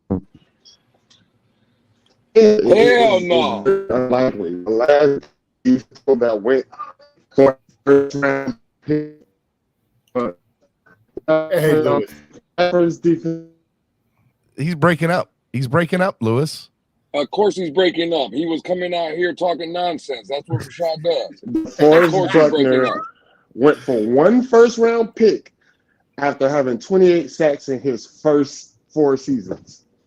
He became a $21 million a year defensive tackle. Christian Wilkins isn't close to what DeForest Buckner was after his first 4 years. Not close. And that's like the one defensive tackle that got traded for a first-round pick in the last 15 years. It doesn't happen often. Teams prefer to draft defensive tackles. They trade for defensive ends, outside linebackers, things of that nature, like we did, like some dummies. Christian Wilkins isn't one of those. Well, he is ascending. He's definitely ascending. I honestly think we re-sign him for about $18 million, and then he gives us everything. We get the sacks, we get the tackles, we get everything we want for him. But he is worth a first-round pick. Does that make sense? It's just straight action.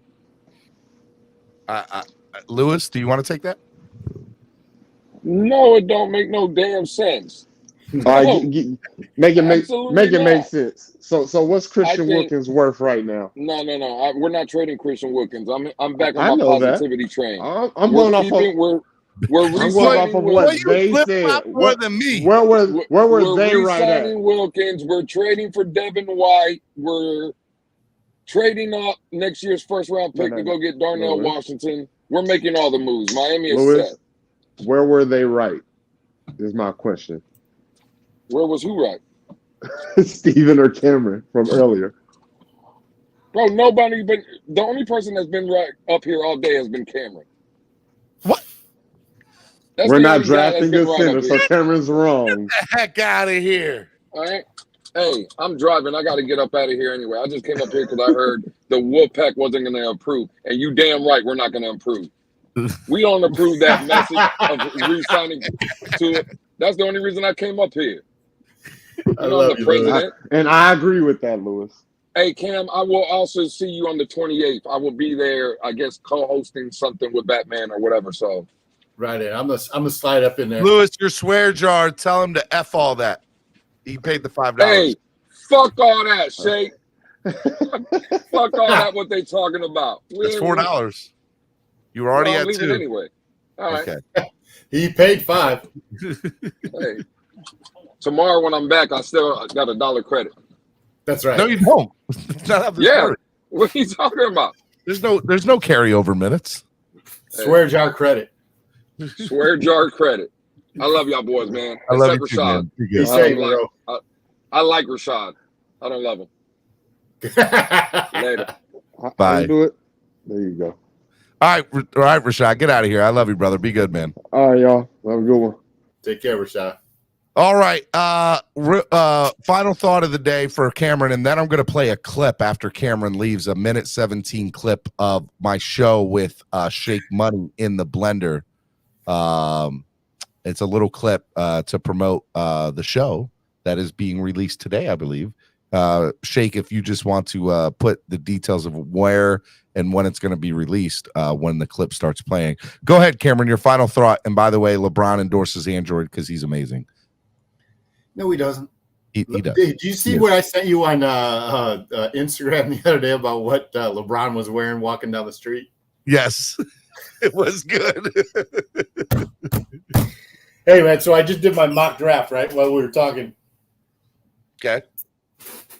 Took the center from Minnesota, the guard from LSU, John Michael Schmitz at 51. That's it. John Jacob Jingleheimer Schmidt. Yeah. Anthony Bradford at 84. Cameron Young, defensive lineman, at 178. You would draft somebody with your name.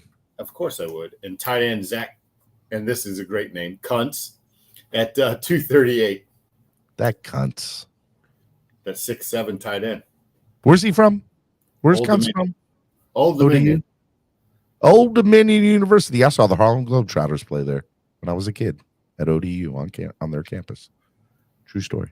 He's a big one. He's a Mike Gesicki clone. Anyway, my final thoughts, bro. I don't have any final thoughts other than, I'm glad everyone's safe and happy and drying out here in Fort Lauderdale. It's good to see everybody, talk to everybody. We're kind of in that limbo time, right, where we're just anticipating and a lot of conjecture about what's going on. That said, We've got the Bulls and the Heat Friday. Looking forward to that. Looking forward to see what Tampa Bay Rays do. See if they can extend their win streak. Go support the Marlins this weekend. And that's about it, bro. All right, man. I'm going to play the In the Bender clip if you're not here when I get back. I think you'll like it, though. It's only a minute long. All right, I'll stick around. All right, here we go. This is In the Blender Shake Money show where it will be releasing today. A two-parter, I believe. So, Shake, if you just want to put the info, here we go. It's just straight action.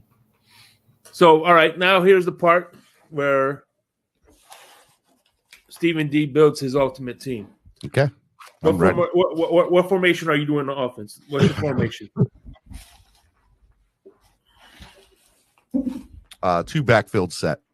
Who's your quarterback? Hold on, let me guess. Let me see. I could say, would it be? Come on, this is Cleo not Lemon. No, Cleo Lemon. No. Tyler Thigpen. No, not Tyler Thigpen. Okay. Not Matt White. Not John Beck. Not Gus Farrat. Not Trent Green. Not Brian Greasy. Name all the quarterbacks post Marino to Tua. Brian Greasy. We could be here a while. Brian Greasy. Yeah. No, thank you. It's Dan Marino. Dan Marino's my quarterback. So far, he's 100% everybody's quarterback. Well, then I should take Tua just to be the lone wolf. You want to take Tua? I'm going to take Tua just to piss everybody off. Let's go. Right, Tua's my quarterback. Okay. That's what's up. I love you, man. Thank you. I love you, too. All right, so Tua's your quarterback. Yep. Tua was my quarterback in my all-time Miami Dolphins team, Cameron. You got something to say about that? It should be, man. He should be. That's what I think. I had to go with the aside from people. I'm not taking Dan Marino. I did take Dan originally, but then when I heard everybody was, I was like, man, I don't want to be. Cleo Lemon one was good, or Tyler Thigpen rather. Tyler Thigpen, baby. Coastal Carolina's finest. Like it. The fangirl just ruined In the Blender. Guys, go check it out. It'll be on Larry K's channel tonight at 7 p.m. YouTube / Larry K tonight at 7 p.m. Go check it out. It's going to be a great show. Shout out to Shake Money for having me on. I really enjoyed it. It was fun.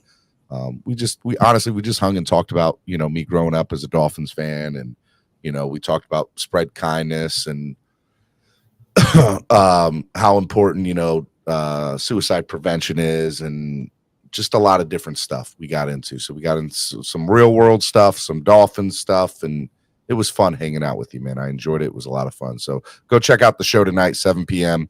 I think that's it. I don't think I have anything else. Tomorrow's Friday, Spread Kindness Friday. Jason Sarney will be on with me, and it'll be a lot of fun, and I'm excited about it. Cameron, love you, brother. You're the man. Hey, I see you wearing the dirty sports lab hat. Dude, that ice cream glove that I saw on social media was dope as hell. You like that? I want to get that for my daughter. Like, it looks awesome. Because I'm coaching this year. My daughter's playing baseball. She's now playing softball. That's awesome, man. She's the only girl in the league. And good for her. I know, man. I'm excited about it. She loves it, man. Good for her, man. Did you see the girl that was throwing 84 and against Trevor Bauer the other day? I did, man. Dude, she's really good. I make the joke my daughter's going to be the first girl to play Major League Baseball. I don't think it's a joke. I think there'll be a girl one day to play Major League Baseball. I do. If a girl comes out throwing 95 miles, I'm not saying it's ever happened, but if there is a girl who does, how can they stop a 95-mile-an-hour fastball from being in the game? You can't. As long as she can throw strikes. Doesn't matter, man. That's what I think. So I think it will happen one day, but it'll be a pitcher, and she'll have to be able to throw 96, 97, 95 minimum miles an hour. And I think it could happen. So I got my daughter warming up her arm. So let's go. 12 years from now. Goal in life, to throw a 98 mile per hour heater. I like it. I'm all about it. All right. I love you guys. I hope you all enjoyed the show today. It was a lot of fun. We're going to be hanging out tomorrow with Jason. Go back and like it. Donate to the channel. Help the channel grow. Can't grow without y'all's help. Share the link. Let people know that we're here today. We'll see y'all tomorrow right here on Clock Blockers. Have a great day. It's a bit surprising. Business moves, now we enterprising. Switch it up, now we improvising. Go to get in the winter column. Whole squad been trained to go. Phins for life, we throw the foe. Singing this just to welcome bro. To a time, to a time. Time to grind, time to shine.